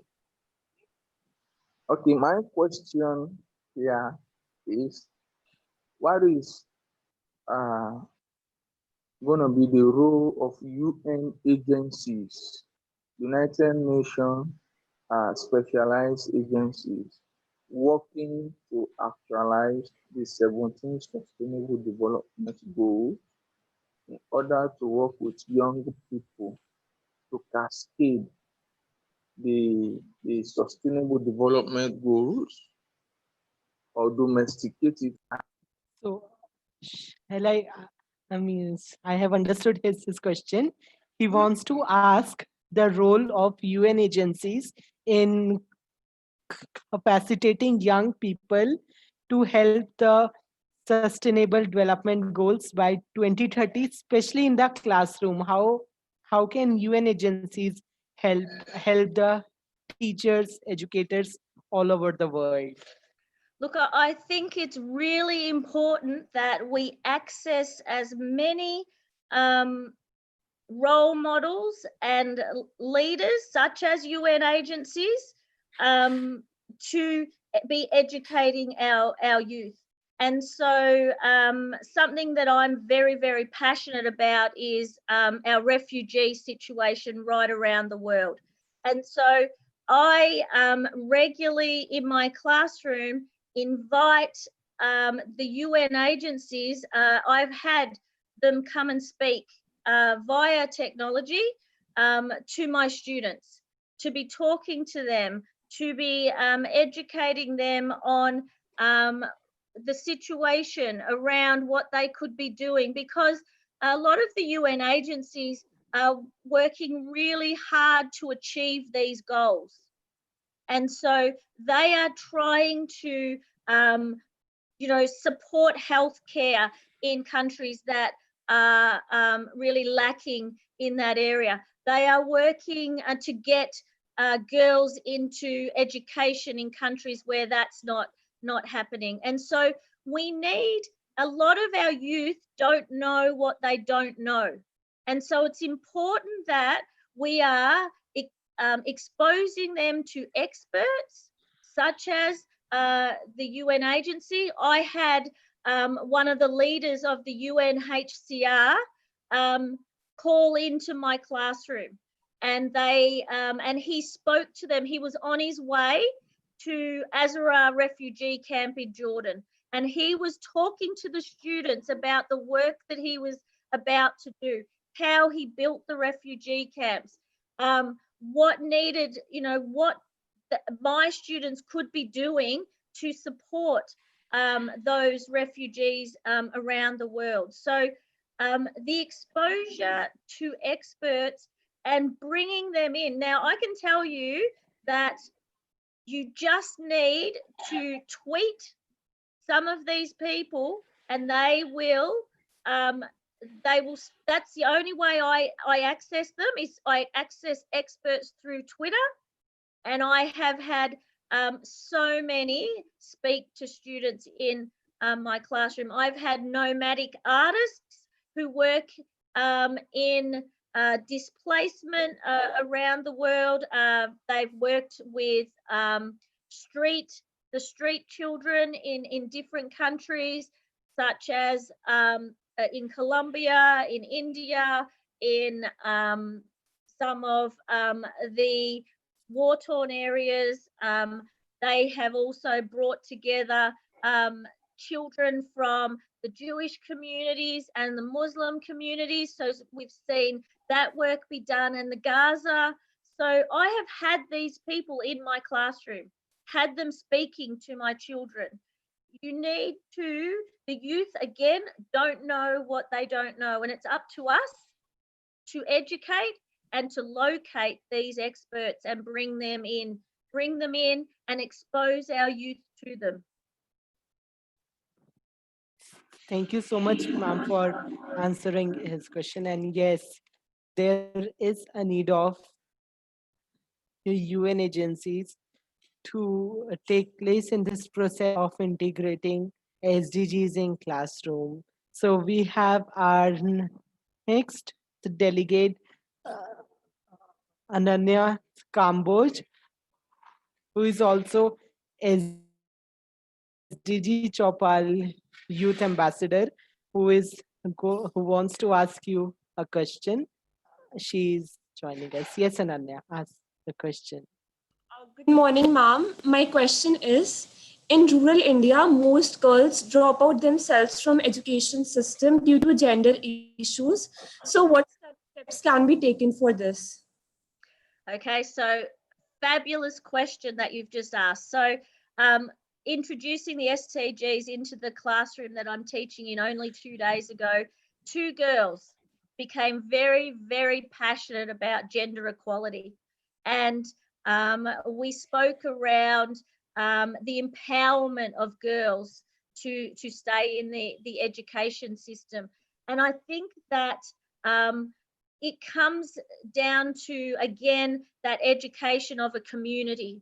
And I know that I've spoken to Anik on many occasions around, and I've been to India.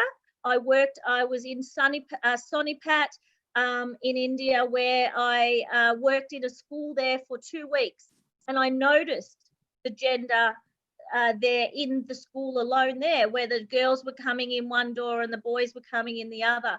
And I think that it's around that conversation with parents. And so Anik has told me about what the parents, and when it starts in the home sometimes. And so that the girl's role has been that it's okay to drop out of school because you will become a wife or you will get married, and that's going to be your role. But you know, I am somebody who fits into that a little bit, because I am not a good housewife. I can't cook. My husband actually does all those things. And so I think it's about being a role model for other girls. So yourself, you're obviously really passionate about this gender equality. And so I don't think protesting, as we're seeing around the world, is the answer. I think the answer is education. And I think that we have to lead by education, and it's about educating your community. And it might be that it might be through pamphlets that you deliver out to the families to educate them and talk to them about gender equality. It might be persuading your government to make changes there, and having your leaders start understanding what's happening around girls in education. Because again, I wouldn't know unless you told me now. So we need to be sharing these stories more. We need to be talking about these situations so that people understand. And gender equality is everybody has the right to learn, everybody has the right to succeed, and we need to be showcasing this. And when I came to India, I spent 2 weeks within the community there and in the school, and I think yeah, my voice was very strong about. I didn't hold back on anything when I was there. I was honest and I was open, and they didn't like what I said sometimes, but you have to have a voice, and you need to empower those girls. And think about what is something you could do in the community for those girls. Is it that you could run a girls group for them? So you need to I think it really comes down again to that community and that education. Thank you, ma'am. My pleasure. Thank you so much, ma'am, for answering her question. And now we have Sragini to answer the question, to ask the question. Mm,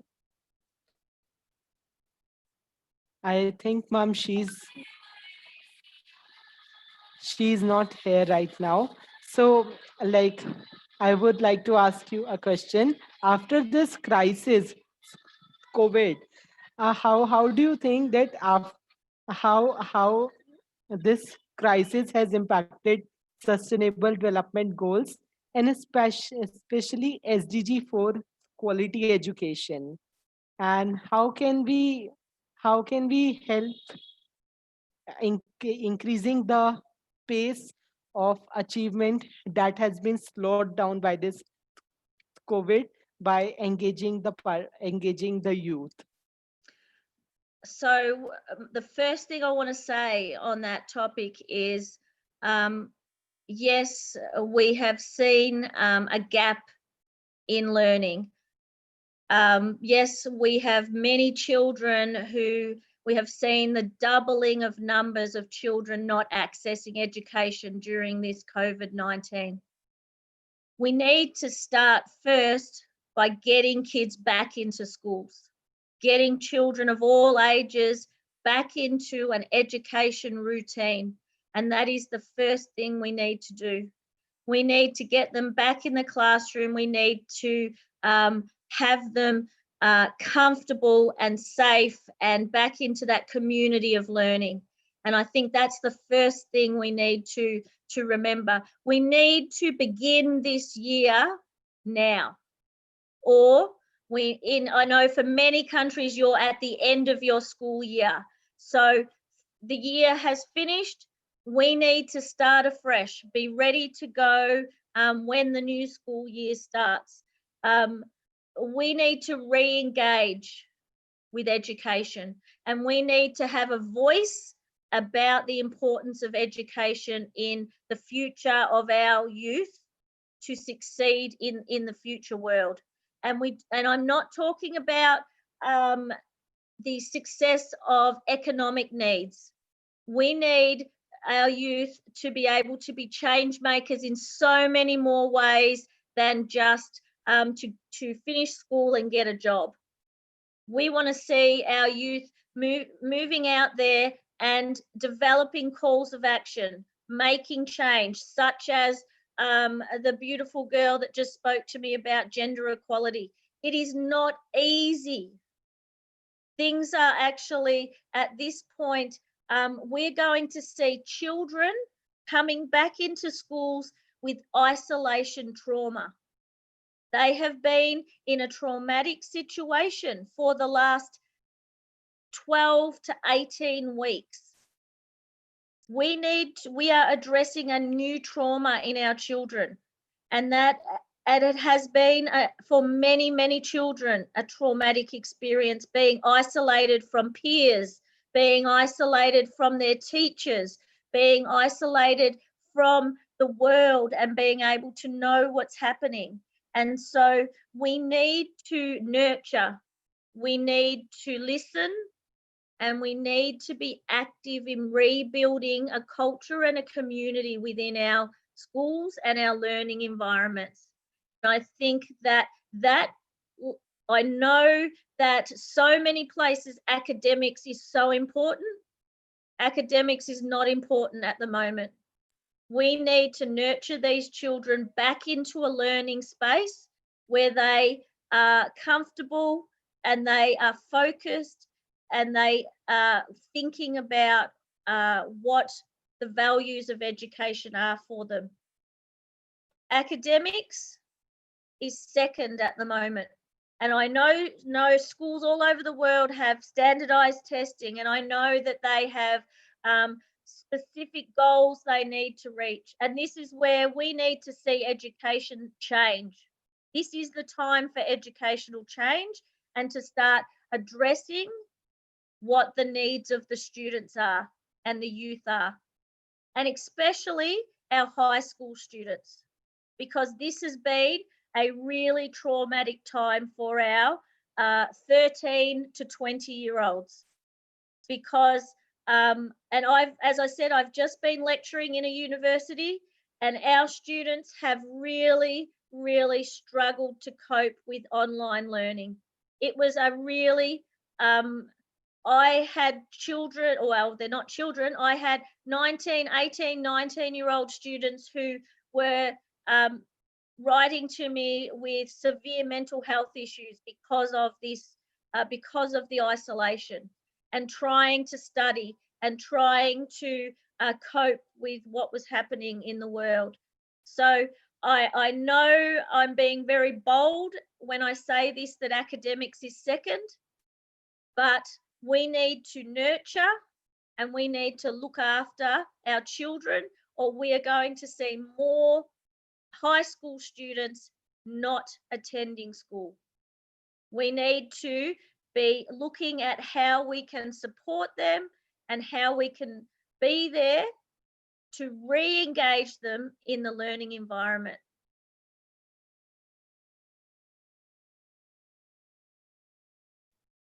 You have answered it really well, ma'am, and all the points are true. We have a problem of the accessibility, and if we don't have the access to technology, how can we turn to remote learning? And ma'am, I would say, like, our DM is almost 100. The delegates are sending the questions for you. Means they are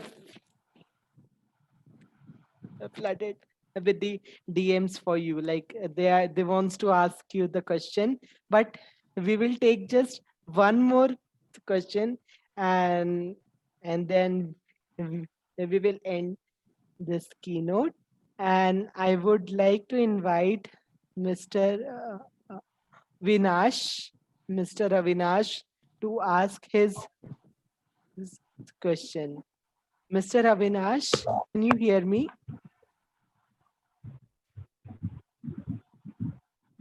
Mr. Avinash, can you hear me?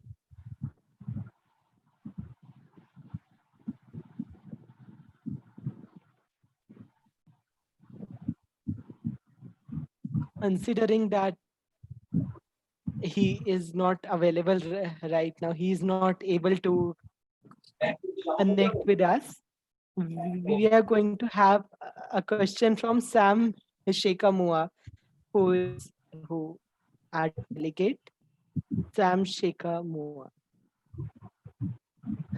Mr. Sam, can you hear us? Mr. Sam?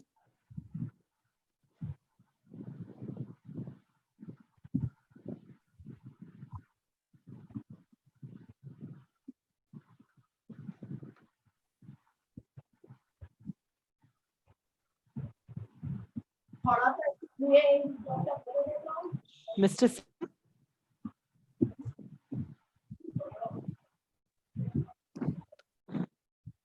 Ma'am, I really apologize. He's also not able to connect. I would like Mr. Kaushal Sen sir to please ask his question from you. Mr. Kaushal, Mr. Kaushal sir. Kaushal sir, please ask your question.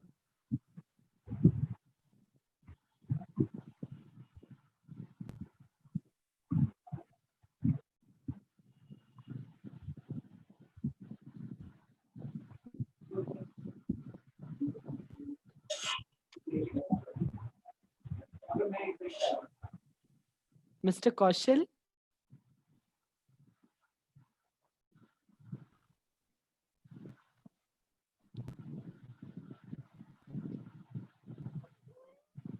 I I don't know why he's So we can take a question from the chat box itself.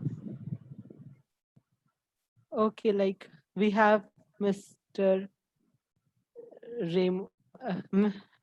Mr. Raymond. He will ask his question. Mr. Raymond Sibra, can you please ask your question?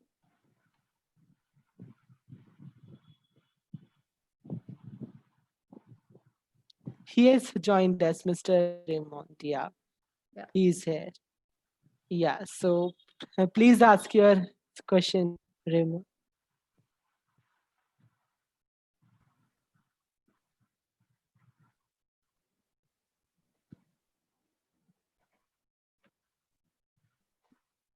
Need to first unmute yourself.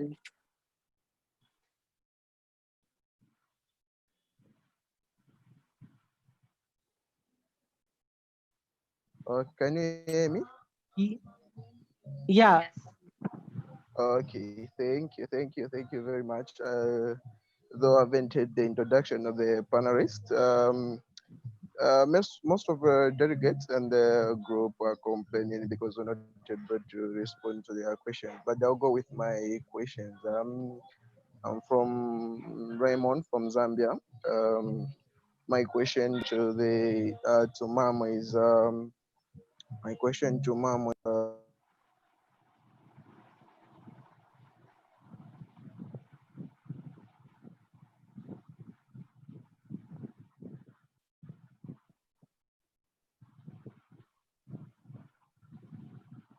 Are you have unmuted, you have muted yourself again. Need to unmute yourself.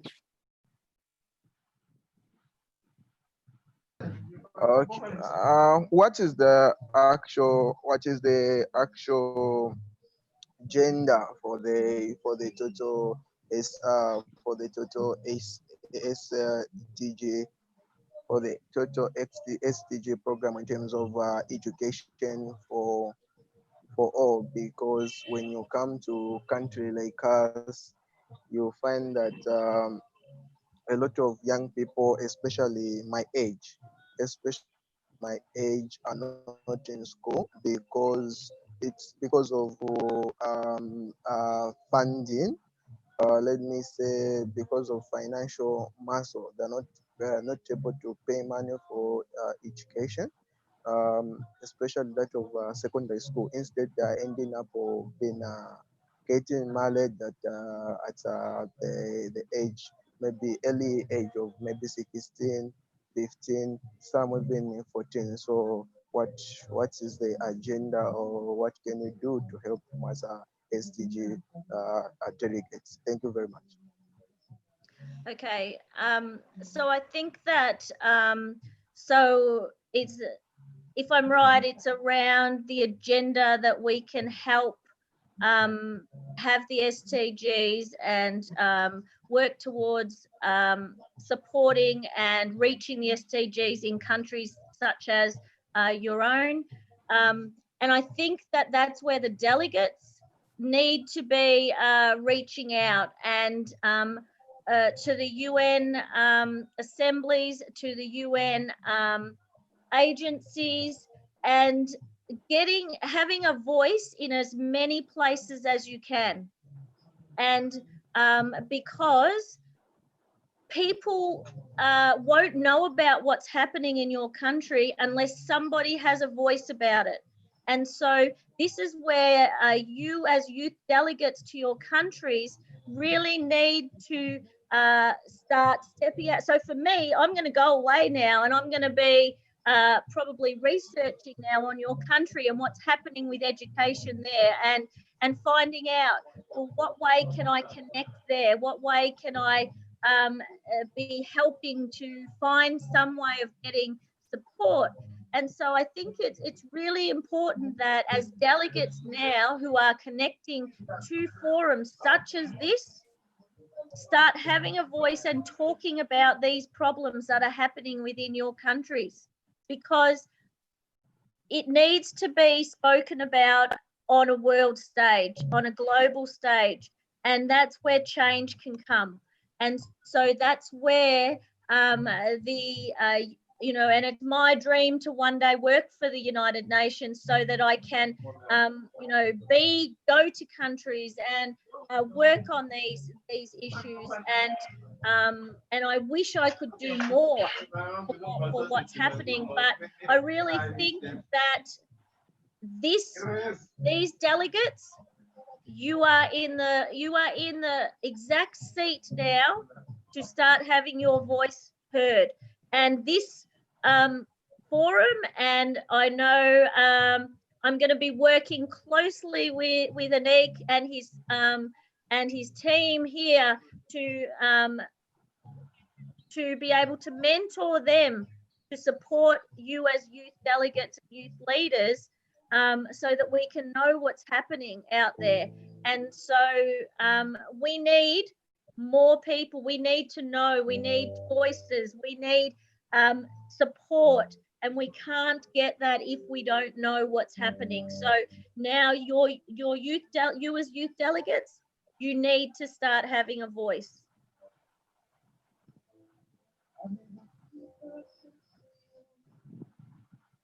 Thank you, thank you, thank you, thank you.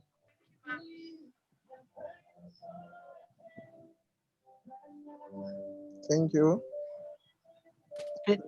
Thank you so much, ma'am, for answering the question. And we have hundreds of question for you, but right now we will have to move forward.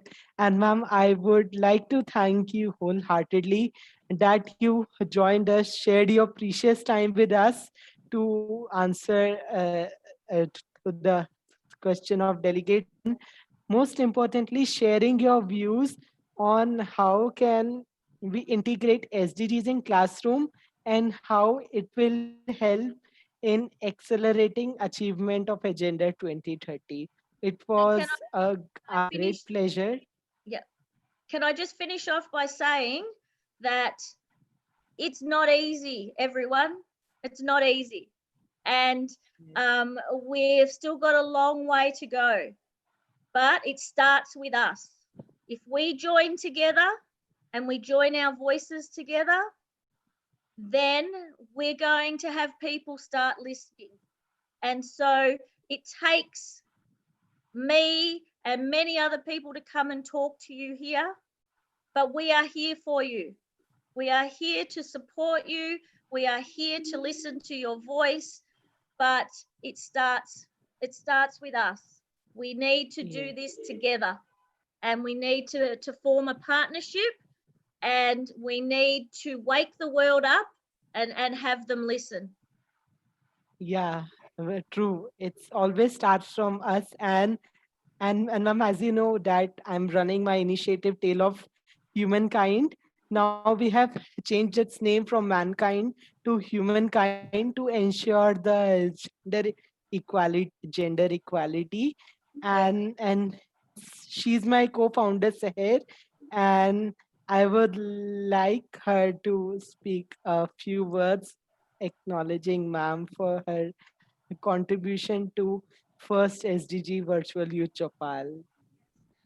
you so much, ma'am, for your wonderful views Seher, and for please. yes, thank you so much, ma'am, for sharing your views and especially when you talked about gender equality, the problem which Ananya asked in India. Your answer was really beautiful and it was so true in today's world because what we need to do is that education is the biggest weapon and all the girls be it like everyone has the right to go to the school and the change also has to be in the mindset of people. The day our minds will change, the way we view things will change, we can change the world.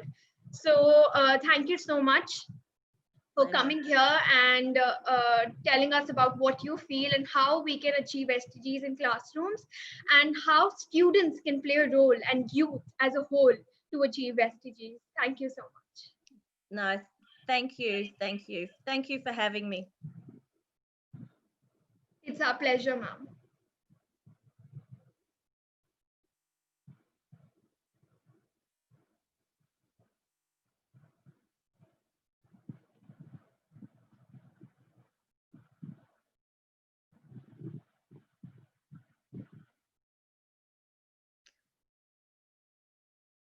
Lastly, before I go, if you would like me to answer those questions, I'm happy for you to send them through to me, and I am happy to answer the questions for you and support anyone here as much as I can. So I'd love to be here as well to support that, and I would love to know more about what I could do to support Anya and her issues with gender equality.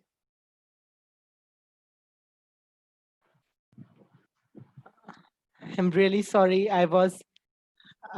My internet got slow and disconnected, and I would like to thank you again, ma'am, for joining us and sharing your wise and important views, and for always being our supporter. Thank you so much, ma'am, and thank Thank you you. so much, Thank you for ma'am. having me. I'm Bye, ma'am. absolutely honored. Yes, it's an EY. This is just the beginning. This is just the beginning. We will continue to work together, all of us, and we will make this world a better place. Yes, ma'am. I know. Thank you, Um, Joyce. Thank you. Thank Mr. you. Ma'am, Thank you. Professor Deepak has joined us, who is chairman of SDG Choupal, the key host of this event. I would like Professor Deepak to also speak a few words to thank Brown Wine, ma'am. Ma'am, you have given a extempore and very inspiring words for the youths. Definitely, they will inspire and they will contribute for the integral growth of the global platform. Thank you. Thank you. Thank you so much, ma'am. And thank you so much, ma'am. So Thank you, and I'll talk to you all very soon. yeah. So I would like to end with a virtual hug. It's like a virtual hug, ma'am. Mhm. Seher, virtual hug.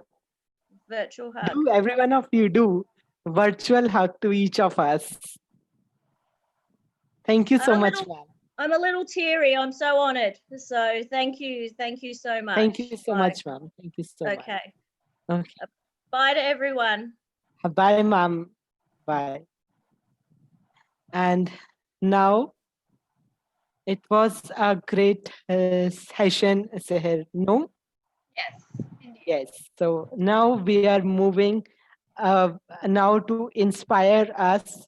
We are going to have Mr.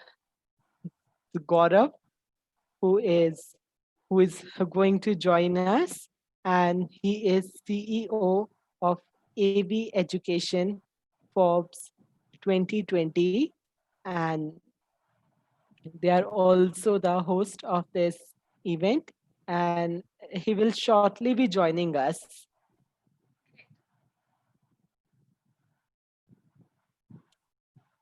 Sir, just 1 minute, sir. We are actually going a bit slow.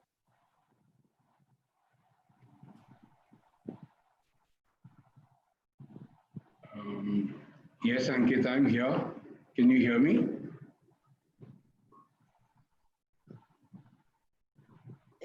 Yes, sir. Just 1 minute. I have to.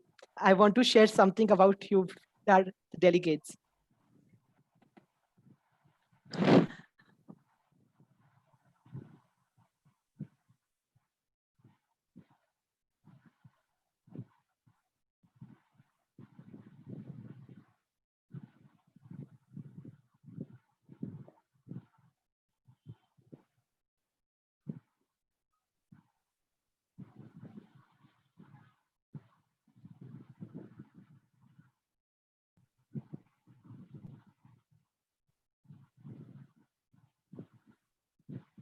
I thank you, all of you, and especially it's Gaurav sir. And we are so honored to have Mr. Gaurav Bhatara, who is CEO of AV Education. He is an educationist and a social entrepreneur. He is a mentor to over 4,000 lawyers in India. Last year alone, he guided over 30,000 students on being professional, successful, and happy. In 2018, he was awarded the Helicity Icon Award by Radio City. In 2019, he was awarded India Nest Training Institute by Higher Education Review. In 2019 itself, he was awarded with India's top education company by Silicon India magazine and was awarded National Education Quality Excellence Award. Since 2019, he is a member of Harvard International Leadership Excellence Group, and he is Honorable SDG Choupal Ambassador for SDG for Quality Education.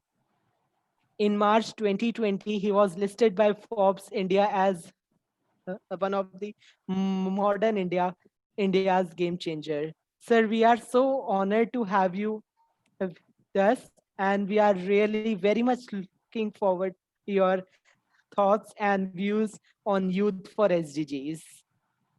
Please. Thank you, Aniket. Can you hear me properly? Yes, sir, we can hear you. Okay, great. First, I wanted to thank Deepak ji, uh, who is the convener of SDG Choupal, for his brilliant efforts today. I know that he is very passionate about sustainable development goals, and the reason why I'm here is also because of his undying commitment to the cause. I know that the journey that he has started is going to cause a change, not only within India, but in all the Commonwealth countries and thereafter on the other 192 countries. I wanted to thank all the other stakeholders, United Nations Habitat, uh, Joyce, all the youth delegates, um, all the other attendees. It's so wonderful to see all of you here today. So before I start, I just share one or two things that I picked up. I was here for about 10 minutes before now. And like Joyce said, that it is up to us. That is very important, that it is up to us. And I take it one step further and I say it is up to you, the power of one. The change has to begin from within. Only once the change begins from within can it manifest without, that is outside, in the form that we wanted to manifest through the policies and the programs of the SDG implementation, which are being meted out by various governments across the world. But one thing which is common is that it has to start from within. Because if the does not happen from within, whatever effects that will happen out of these policies, which will be temporary, they will not be long lasting. And that will defeat the very purpose of this. Then I also was listening to Seher, and she said that it's very important to change the mindset. And I agree with her completely that it is very important to change the mindset. You see, the UN preamble says that the wars begin in the minds of men, and that is where peace must begin too. So it has to begin within our minds. And as in the Nichiren Buddhism, it is said that there are no two lands, pure and impure. The difference lies solely within our mind. The same land which is impure can become a pure land just by changing the way you look at things around you. And then, of course, Aniket, who said that he's renamed his initiative from mankind to humankind. So, Aniket, you've done a wise thing. Women power is very strong all around. So, it's good that you changed it in time. I'll go one step further that every living being values its life. So, instead of humankind, one can also include all the other beings, sentient and insentient. Because we've realized now in the last 2 months after COVID, that how delicately and how intricately and how strongly all the living beings are connected to each other. A virus which came out of a non-human being, so a bat, supposedly, has impacted all the living beings across the world. So therefore, it's important to always keep in mind that human beings are only one aspect of this planet, and we have a lot more occupants, as we may call it, who deserve equal right. So coming to why we are here today is about Sustainable Development Goal. For Sustainable Development Goal, it's first very important to understand the spirit behind the Sustainable Development Goal. So I basically identified three things, as the spirit behind this Sustainable Development Goals by United Nations. One is, of course, youth. Second is universality. That means leaving no one behind. Universality. And third, very important, is the power of one. That means if we all keep shirking our responsibilities and keep passing them from here and there, it is never going to happen. So we have to take the responsibility ourselves. So, in India, there is an ancient scripture called the Mahapuran.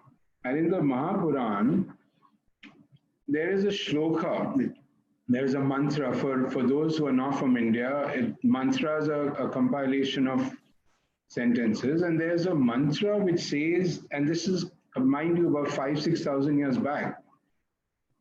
So there's this mantra which says that I am Nija Parvati, Ganana Laju Tetanam, Udar Charitranam, Tu Vasudeva Kutumbakam, which means that this is mine and that is yours, is the thinking of narrow-minded people. For the magnanimous-hearted, the whole world is but one family. So if you will understand, so this was what the Indian civilization subscribed to about 5,000 to 7,000 years back.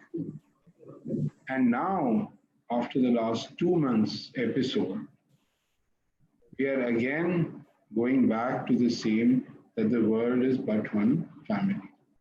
You see, for the United Nations to come up in 2015, it was, when all the stakeholders met and they decided to set up guidelines in which countries can go further. So the purpose of that was to have a healthy and a prosperous planet. This was the purpose of the Declaration of 2030, healthy and prosperous planet. Therefore, the universality is very important in this, the spirit of universality. That means universal. You see, if you see nature, when the rain falls, the rain falls equally on all people, all living beings, plants, animals, human beings.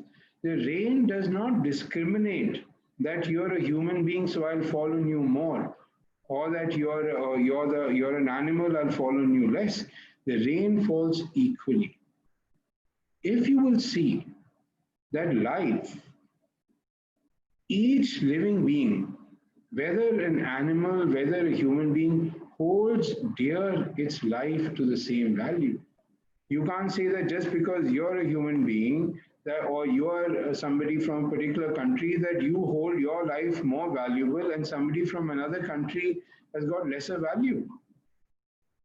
Each life is sacred and sanctimonious. It's very important for us to understand and subscribe to these ideas and these thought processes before we go on and talk about the sustainable development goals in terms of policies and in terms of programs. The second thing what I was saying was that in terms of the power of one. So, it is always said that one is the mother of thousand. And like Mahatma Gandhi said, that be the change that you wish to see. So you have to start the change yourself. You have to start the change yourself. You don't need to wait for anybody. You have whatever it takes within you to start the process of change and to take it wherever you want it to go for.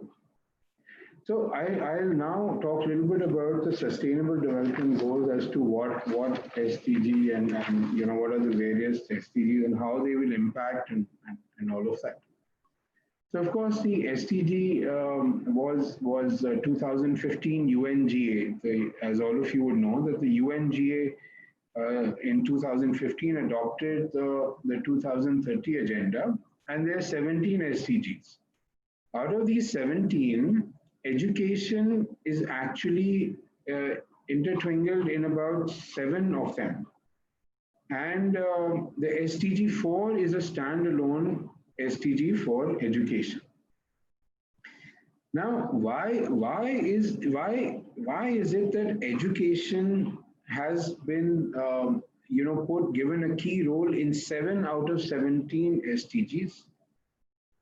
And why is it that apart from that there is a separate SDG for education? I will share with you something that an international Japanese peace activist and educationist, Dr. Daisaku Keda, says about education.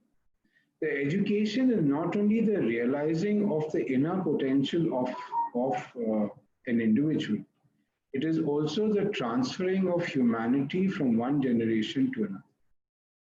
Therein lies the key to the United Nations SDG goals.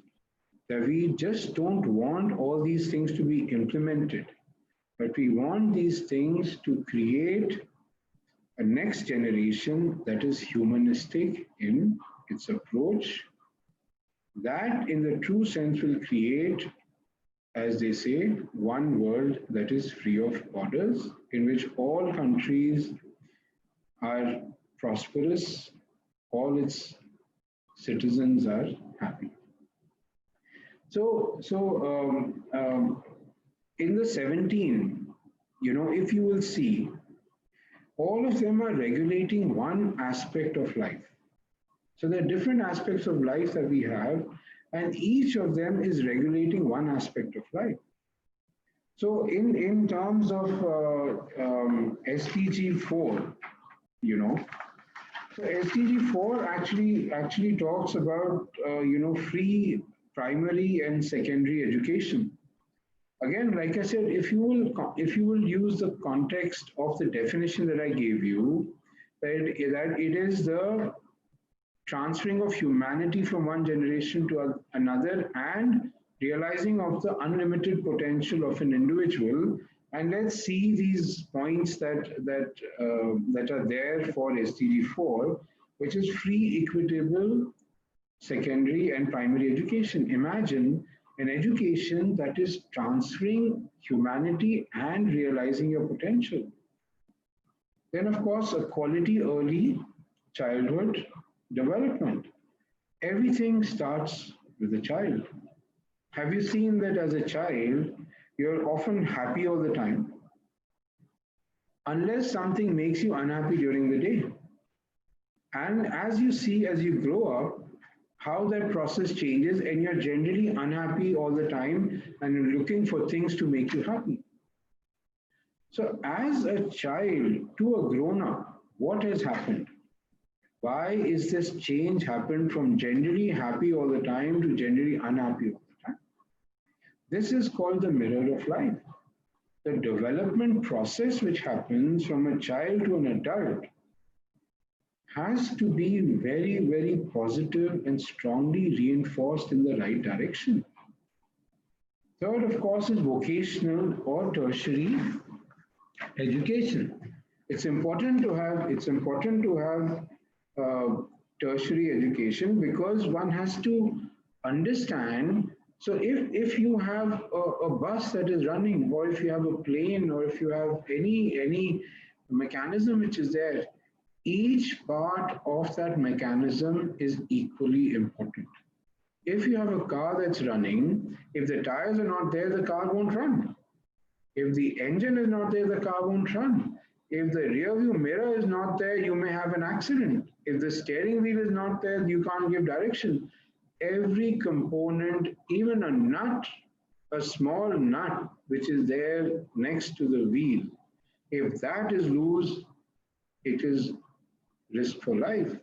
Same way in society, every aspect, every profession, every vocation is equally important in order for the society to run effectively and in a symbiotic manner. Therefore, vocational education. Then, of course, you have equal access to all levels of education, knowledge and skills for sustainable development, school environment, which is so important because what you imbibe. See, there is a very important concept of self and environment. If you're positive, what will you attract from your surroundings or your environment? You will attract the same kind of positivity. And if you're negative, what will you attract? You'll attract the same kind of negativity. Therefore, school environments are very, very important. And so is qualified teachers. As a matter of fact, I was reading something the other day in which it says that globally, I think it's 2015, 85% of primary teachers were trained worldwide, and about 64% were trained in Africa. And there's been globally little progress on that account. And like I said, why is it so important for young folks to get educated is because to realize your unlimited potential and also to become a better human being. So to transfer the humanity. And in 2017 alone, 262 million. In 2017 alone, 262 million youth from the age of 6 to 17 were out of school. So you will see that we have 262 million people who are unable to get an opportunity to realize their inner potential and not get an opportunity to be able to be part of the process of transferring of humanity from one generation to another. So therefore, it's very important that education is not only looked at in its right perspective, along with the government policies, but a holistic view is taken. So that the change that we are trying to create, in the world is not temporary, it is permanent, and that each individual who is being part of the process of change is cherished and valued as would be another individual who's part of process and change. So therefore, it's very important that these sustainable development goals are not only taken in terms of the government policies and the programs that are being run across different countries, but the essence of these programs should not be lost, and the essence is the spirit of universality. That means this whole process was started to try and make this planet a better place for everyone to live in. So in terms of the global development, this is what we talked about, and I'll share with you something very interesting. Somebody may say, what is the practical relevance of SDG and me being happy? Somebody may say that what is the practical relevance of me and the SDG goal? So I'll tell you that now, if you look at the happiness index, the 2020 happiness index, you'll see Finland is, I think, number 1. And the SDG score of Finland is 82.8 out of 100. The Denmark is number 2 in the happiness index, and the SDG score is 85.2. Norway is 5th, the SDG score is 80 point something, and Sweden is 7th, and the score is 85. So all these countries that have a SDG score of over 80 are also in the top 5, top 6 happy countries of the world, as per the happiness index. So it's very important. It's very important to correlate these SDGs not as something which is just a development process which is being meted out by the governments, but it is something which, when used properly and effectively at grassroots level, will cause a change in your own life in every aspect as you wish to see it. And sometimes when people ask me that, and I'm very fortunate that each year I'm able to interact and guide thousands of youngsters in different processes. The most important thing is equitable. That means equal opportunity.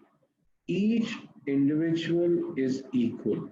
Each individual has their own inherent unlimited capability. It is very important that we appreciate that.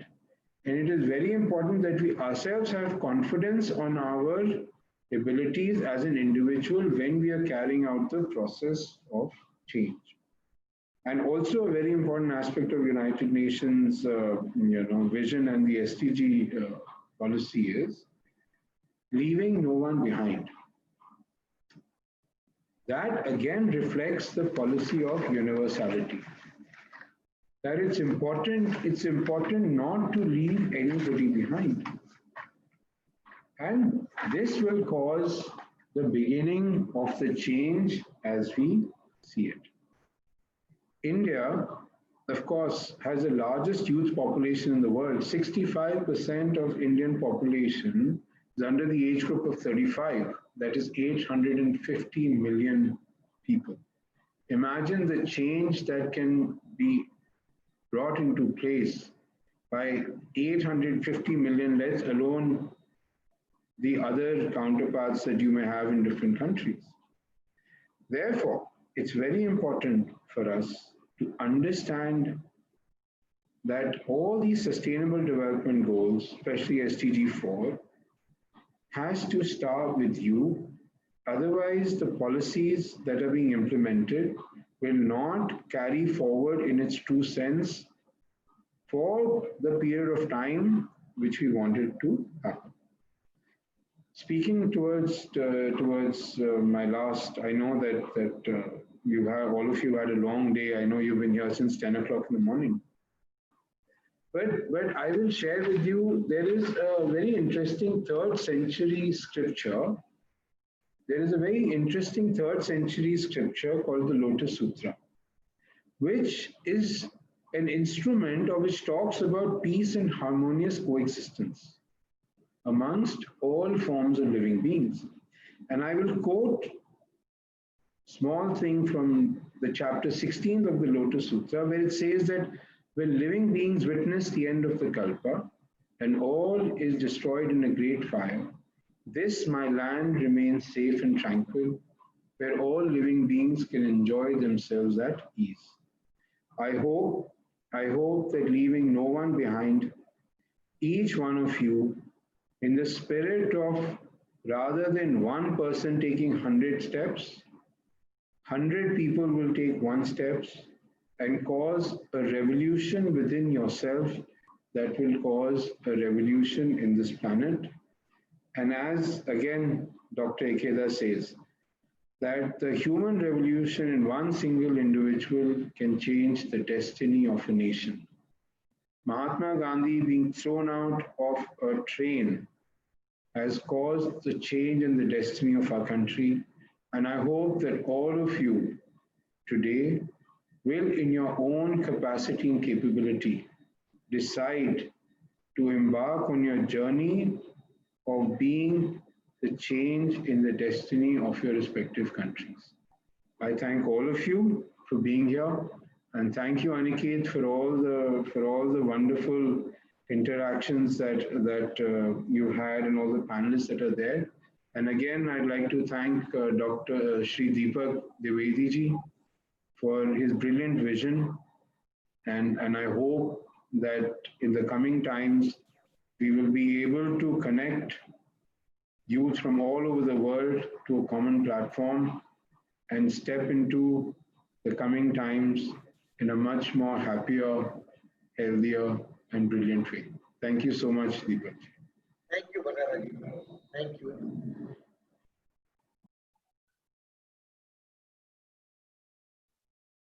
It was a really a great and insightful uh, speech and sharing of your learnings and experience, sir. We are really enlightened by your talk. And now I would request Professor Deepak to please thank and acknowledge Mr. Gaurav for sharing his time and precious views with us. Gaurav ji ने बहुत deeply और inspiring mode में अपने life के experience, अपने professional experience को हमारे सारे युवाओं के सामने रखा है देश में। और हम निश्चित रूप से चाहेंगे कि गौरव जी हमारी इस एसडीजी चौपाल की जो सफर यात्रा शुरू हुई है उसमें हम सारे लोगों का एक मॉरल बूस्टिंग करते रहे, हम लोग इंस्पिरेशन देते रहे और हम लोग एक देश में ही नहीं दुनिया में माइलस्टोन एग्जाम्पलरी मॉडल हमारे यूथ सबके सामने मिलकर बनाएंगे, जो हम लोग ग्लोबल प्लेटफॉर्म पर एक नया एक कीर्तिमान स्थापित करेंगे, एक एग्जाम्पलरी मॉडल हम लोग देंगे। इसके लिए हम हमेशा से उनके हर सहयोग के लिए मैं उनको आमंत्रित करता हूं, उनकी अपेक्षा करता हूं और उनका बहुत बहुत अभिवादन और सम्मान करता हूं कि अपने व्यस्त समय में से उन्होंने समय निकाला और हम सब लोगों को गाइड किया। बहुत बहुत शुक्रिया, धन्यवाद।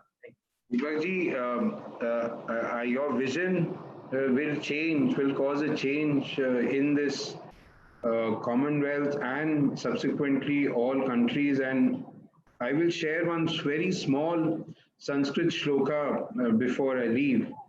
It is said that Sahana Bhavatu, Sahana Bhunaktu, Saha Viram Kara Vavahai, Tejasvina Vadhita Mastu, Om Shanti Shanti Shanti.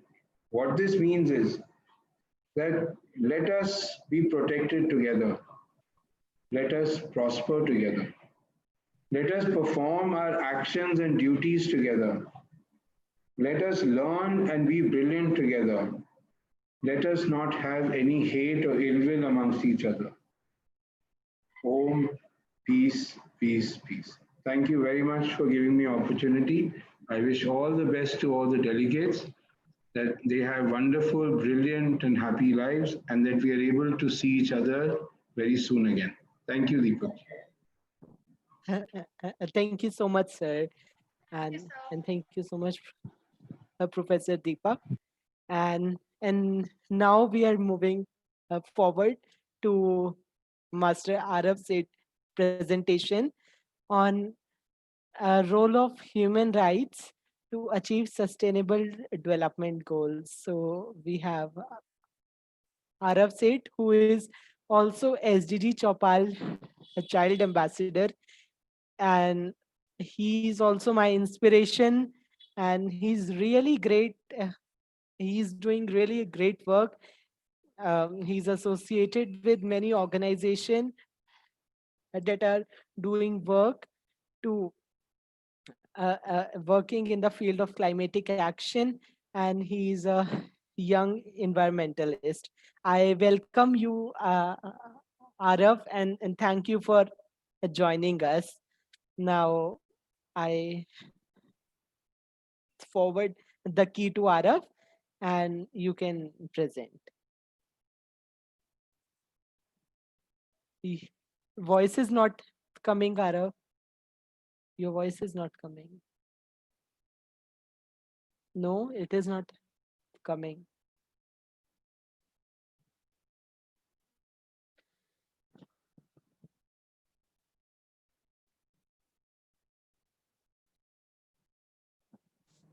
Now? Yeah, it's now. Now it's okay. Yeah. Thank you, Aniket, for giving a brief introduction about me.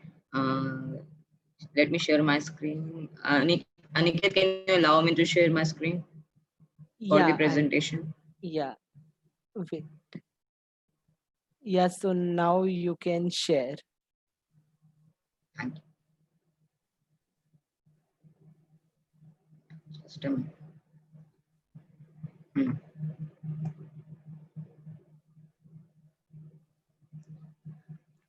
So, hi everyone, I'm Araf Seth, and today the title of my presentation is Significance of Human Rights to Achieve SDGs. Human rights and SDGs, the two sides of the same coin. You all may be thinking that how both of them are the two sides of the same coin, as both of them work in different ways, right? But we should not forget that though they work in different ways, but they have the same goal.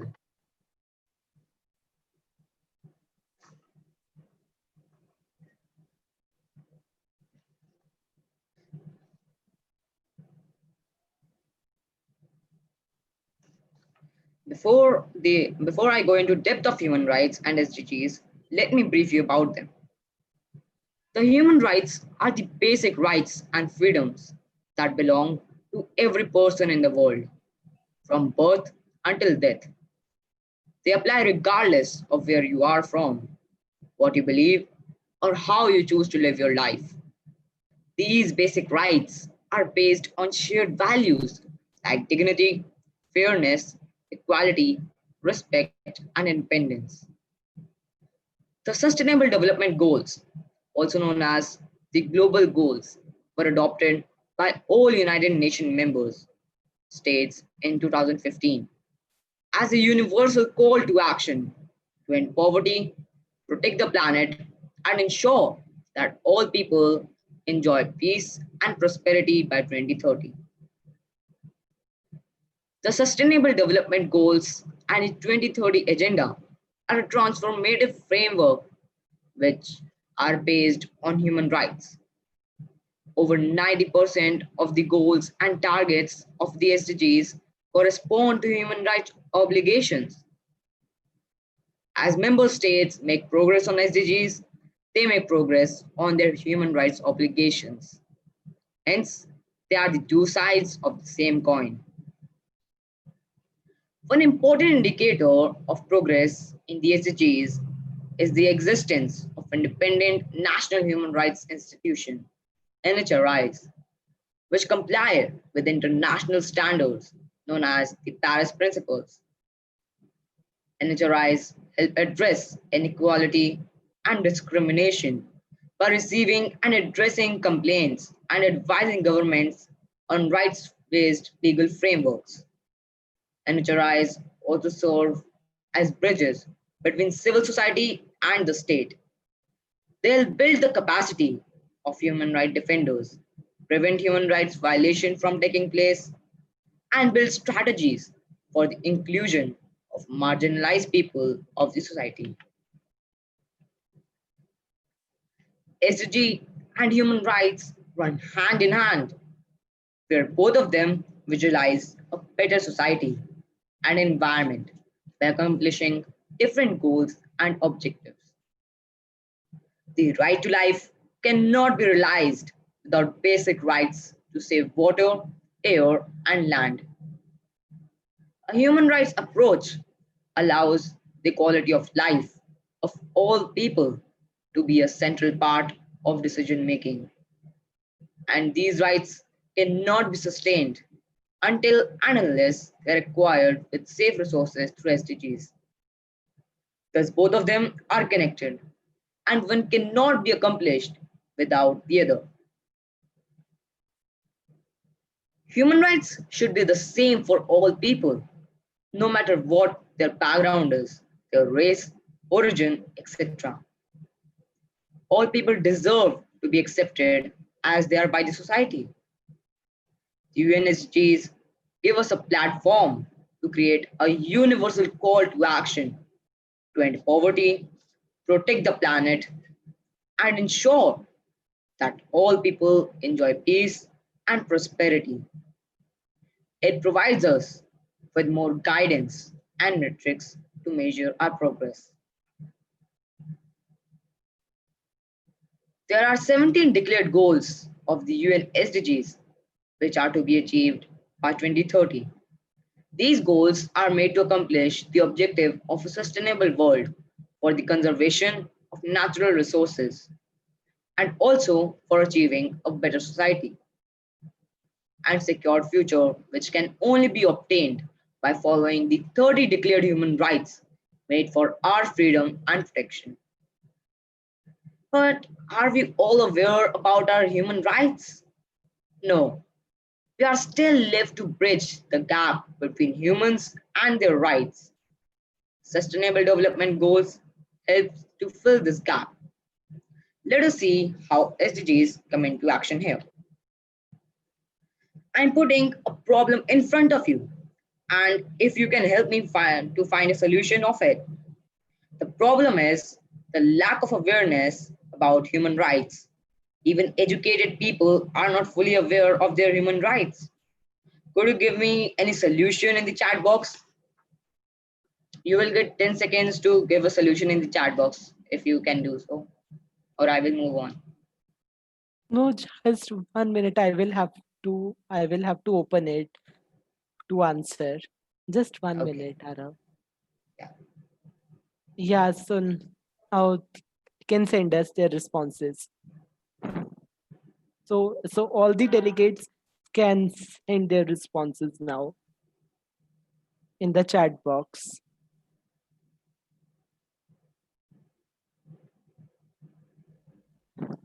One have sent programs like this, such Choupals.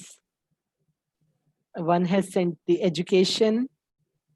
One has sent run the campaign and share via social media. Social media, Okay. making people more educated. Akshat has sent. Miss Bhavya Saxena has sent. Only solutions could be campaigns to increase the participation. Like there are so many. Like most of them are. Uh, the answer of most of the delegate is the education, a different subject of human rights at school. Mr. Samarth Khandelwal says.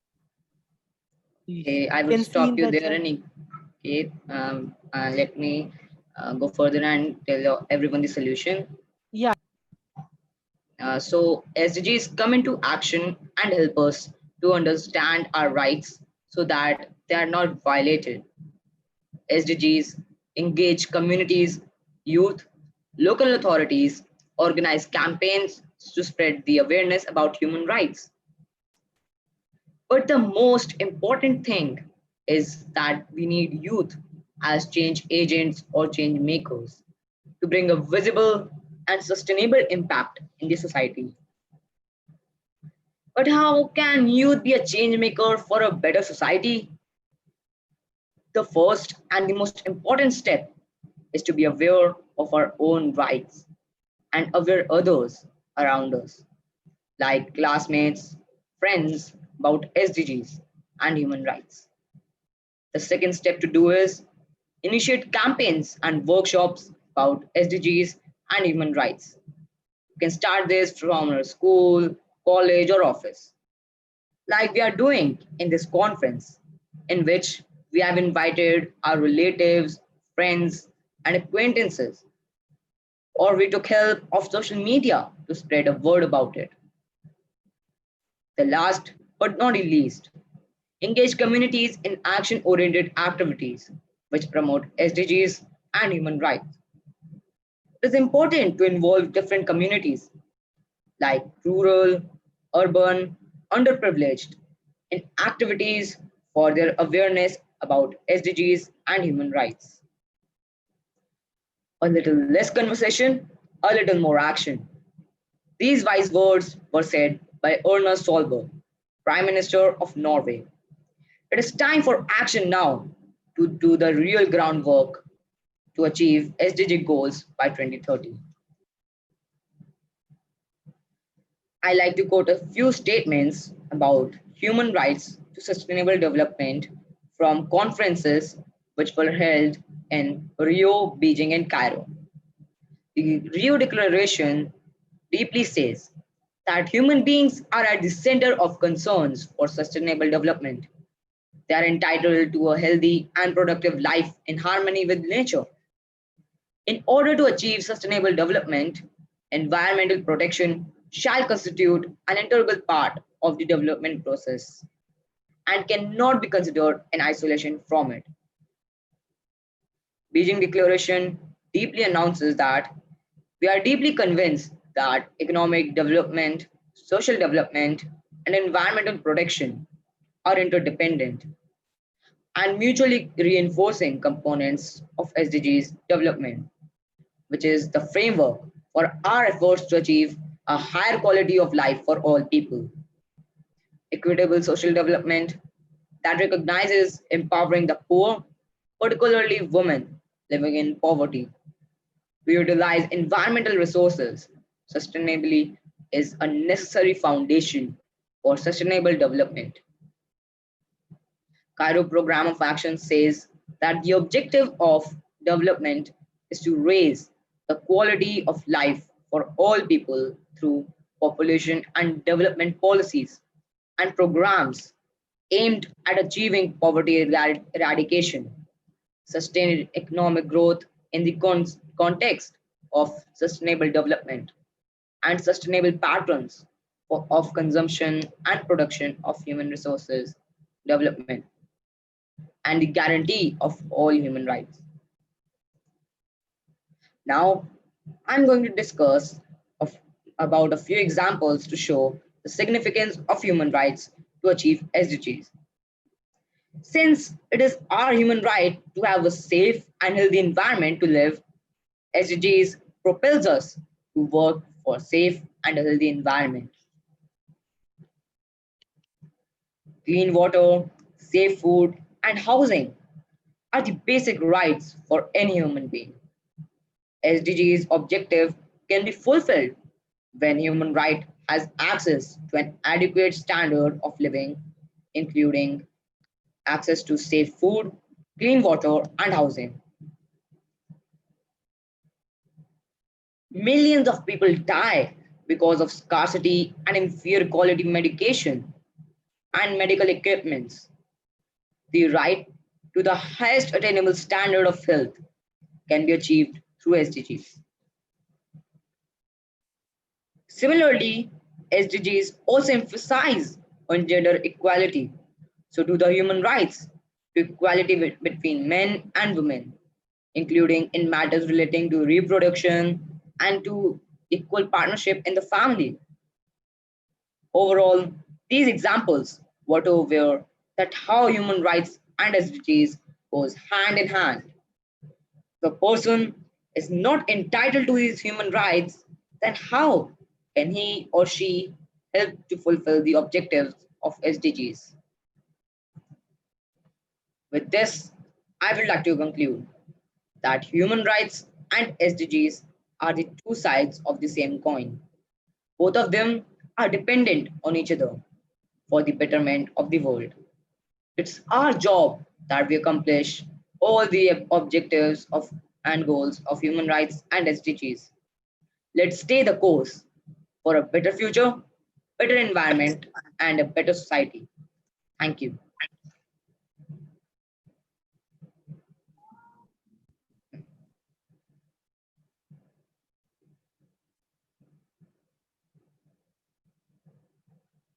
Now I would like to hand over the screen to Aniket. Aniket? Yeah, so thank you so much, Arav, for presenting it so well.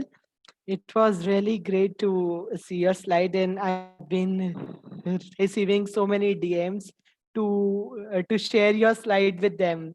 They they thought that it was really helpful to understand the correlation between human rights and sustainable development goals. Thank you so much, Arav. And now I know we are going very much late. We are already 16 minutes late ahead. So now I want to call upon Miss Mary Piuhu, who has joined us from UN Habitat in Nairobi, and she's here to present closing her remarks. Miss Mary Piuhu is project officer at United Nations Human Settlement Program in Nairobi, Kenya. She studied international relations and diplomacy at Tech University, Kenya, and she's also global SDG Youth Ambassador for SDG Choupal. Can we can we have you, ma'am, to present the closing remarks? And thank you so much, ma'am, for joining us. Thank you so much for this opportunity. This has been great. And I'd like to express gratitude and a big thank you to SDG Choupal, ABA Education, UN Habitat, and the panelists for holding this highly informative and enlightening virtual youth forum. And special thanks to all young women and men that spared their time to join us. There isn't a better time innovative in the implementation of the SDGs. As highlighted, COVID-19 is the new normal in which youth have to be invested into and a chance for youth to take lead. It is my prayer that the youth do not sleep on the skills and talents, but be the saviors in this trying time. It is amazing how Indian young leaders have taken the initiatives in solving challenges facing their communities and empowering youth. All we can say is keep going on strong, do not quit. As Ms. Priya said, do not underestimate yourself. Every small contribution matters. Let's be the champions and advocates. Let's be the champions and advocates of the SDG goals. We look forward to more informative virtual youth forums from SDG Choupal. And please do not forget about tomorrow's forum. It will take place the same time. So this has been a very interactive and informative session. And all I would like to say is stay safe, stay home, flatten the curve, and see you tomorrow. Thank you so much. Thank you so much, ma'am, for joining and staying with us and witnessing the whole youth forum. And it was great to have you. It was our honor. And I would request Professor Deepak to please extend a warm thanks to Miss Mary Hugh. Professor Deepak. Can you please join us?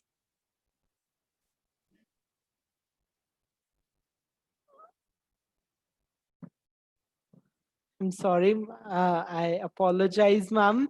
We are sharing a short video with all of our panelists. It's really inspiring. And with that, we are closing our youth Chopal, first day of youth Chopal.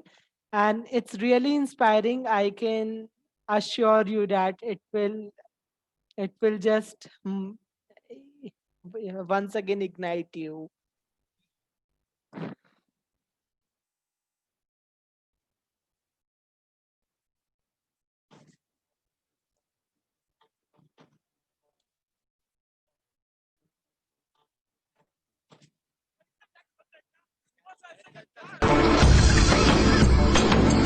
Sir आपके लिए Here it is.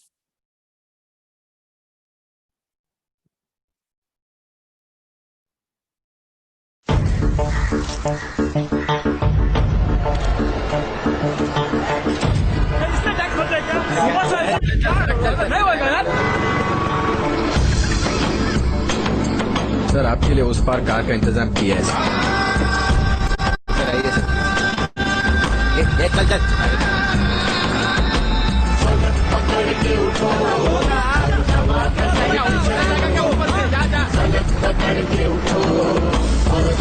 I hate this country. चलो तो हिंदुस्तान चले चलो तो हिंदुस्तान चले चलो तो हिंदुस्तान चले चलो तो हिंदुस्तान चले लगा हाथ के सूरज सुबह निकाला करे हथेलियों में भरे धूप और उछाला करे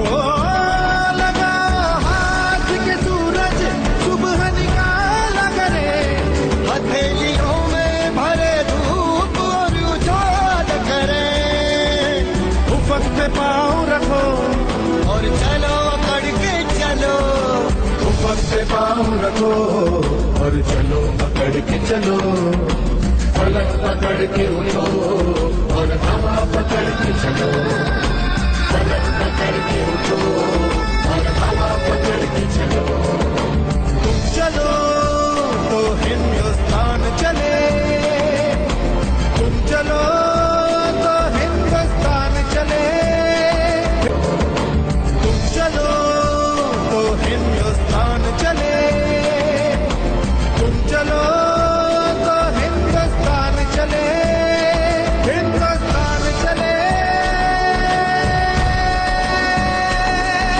चलो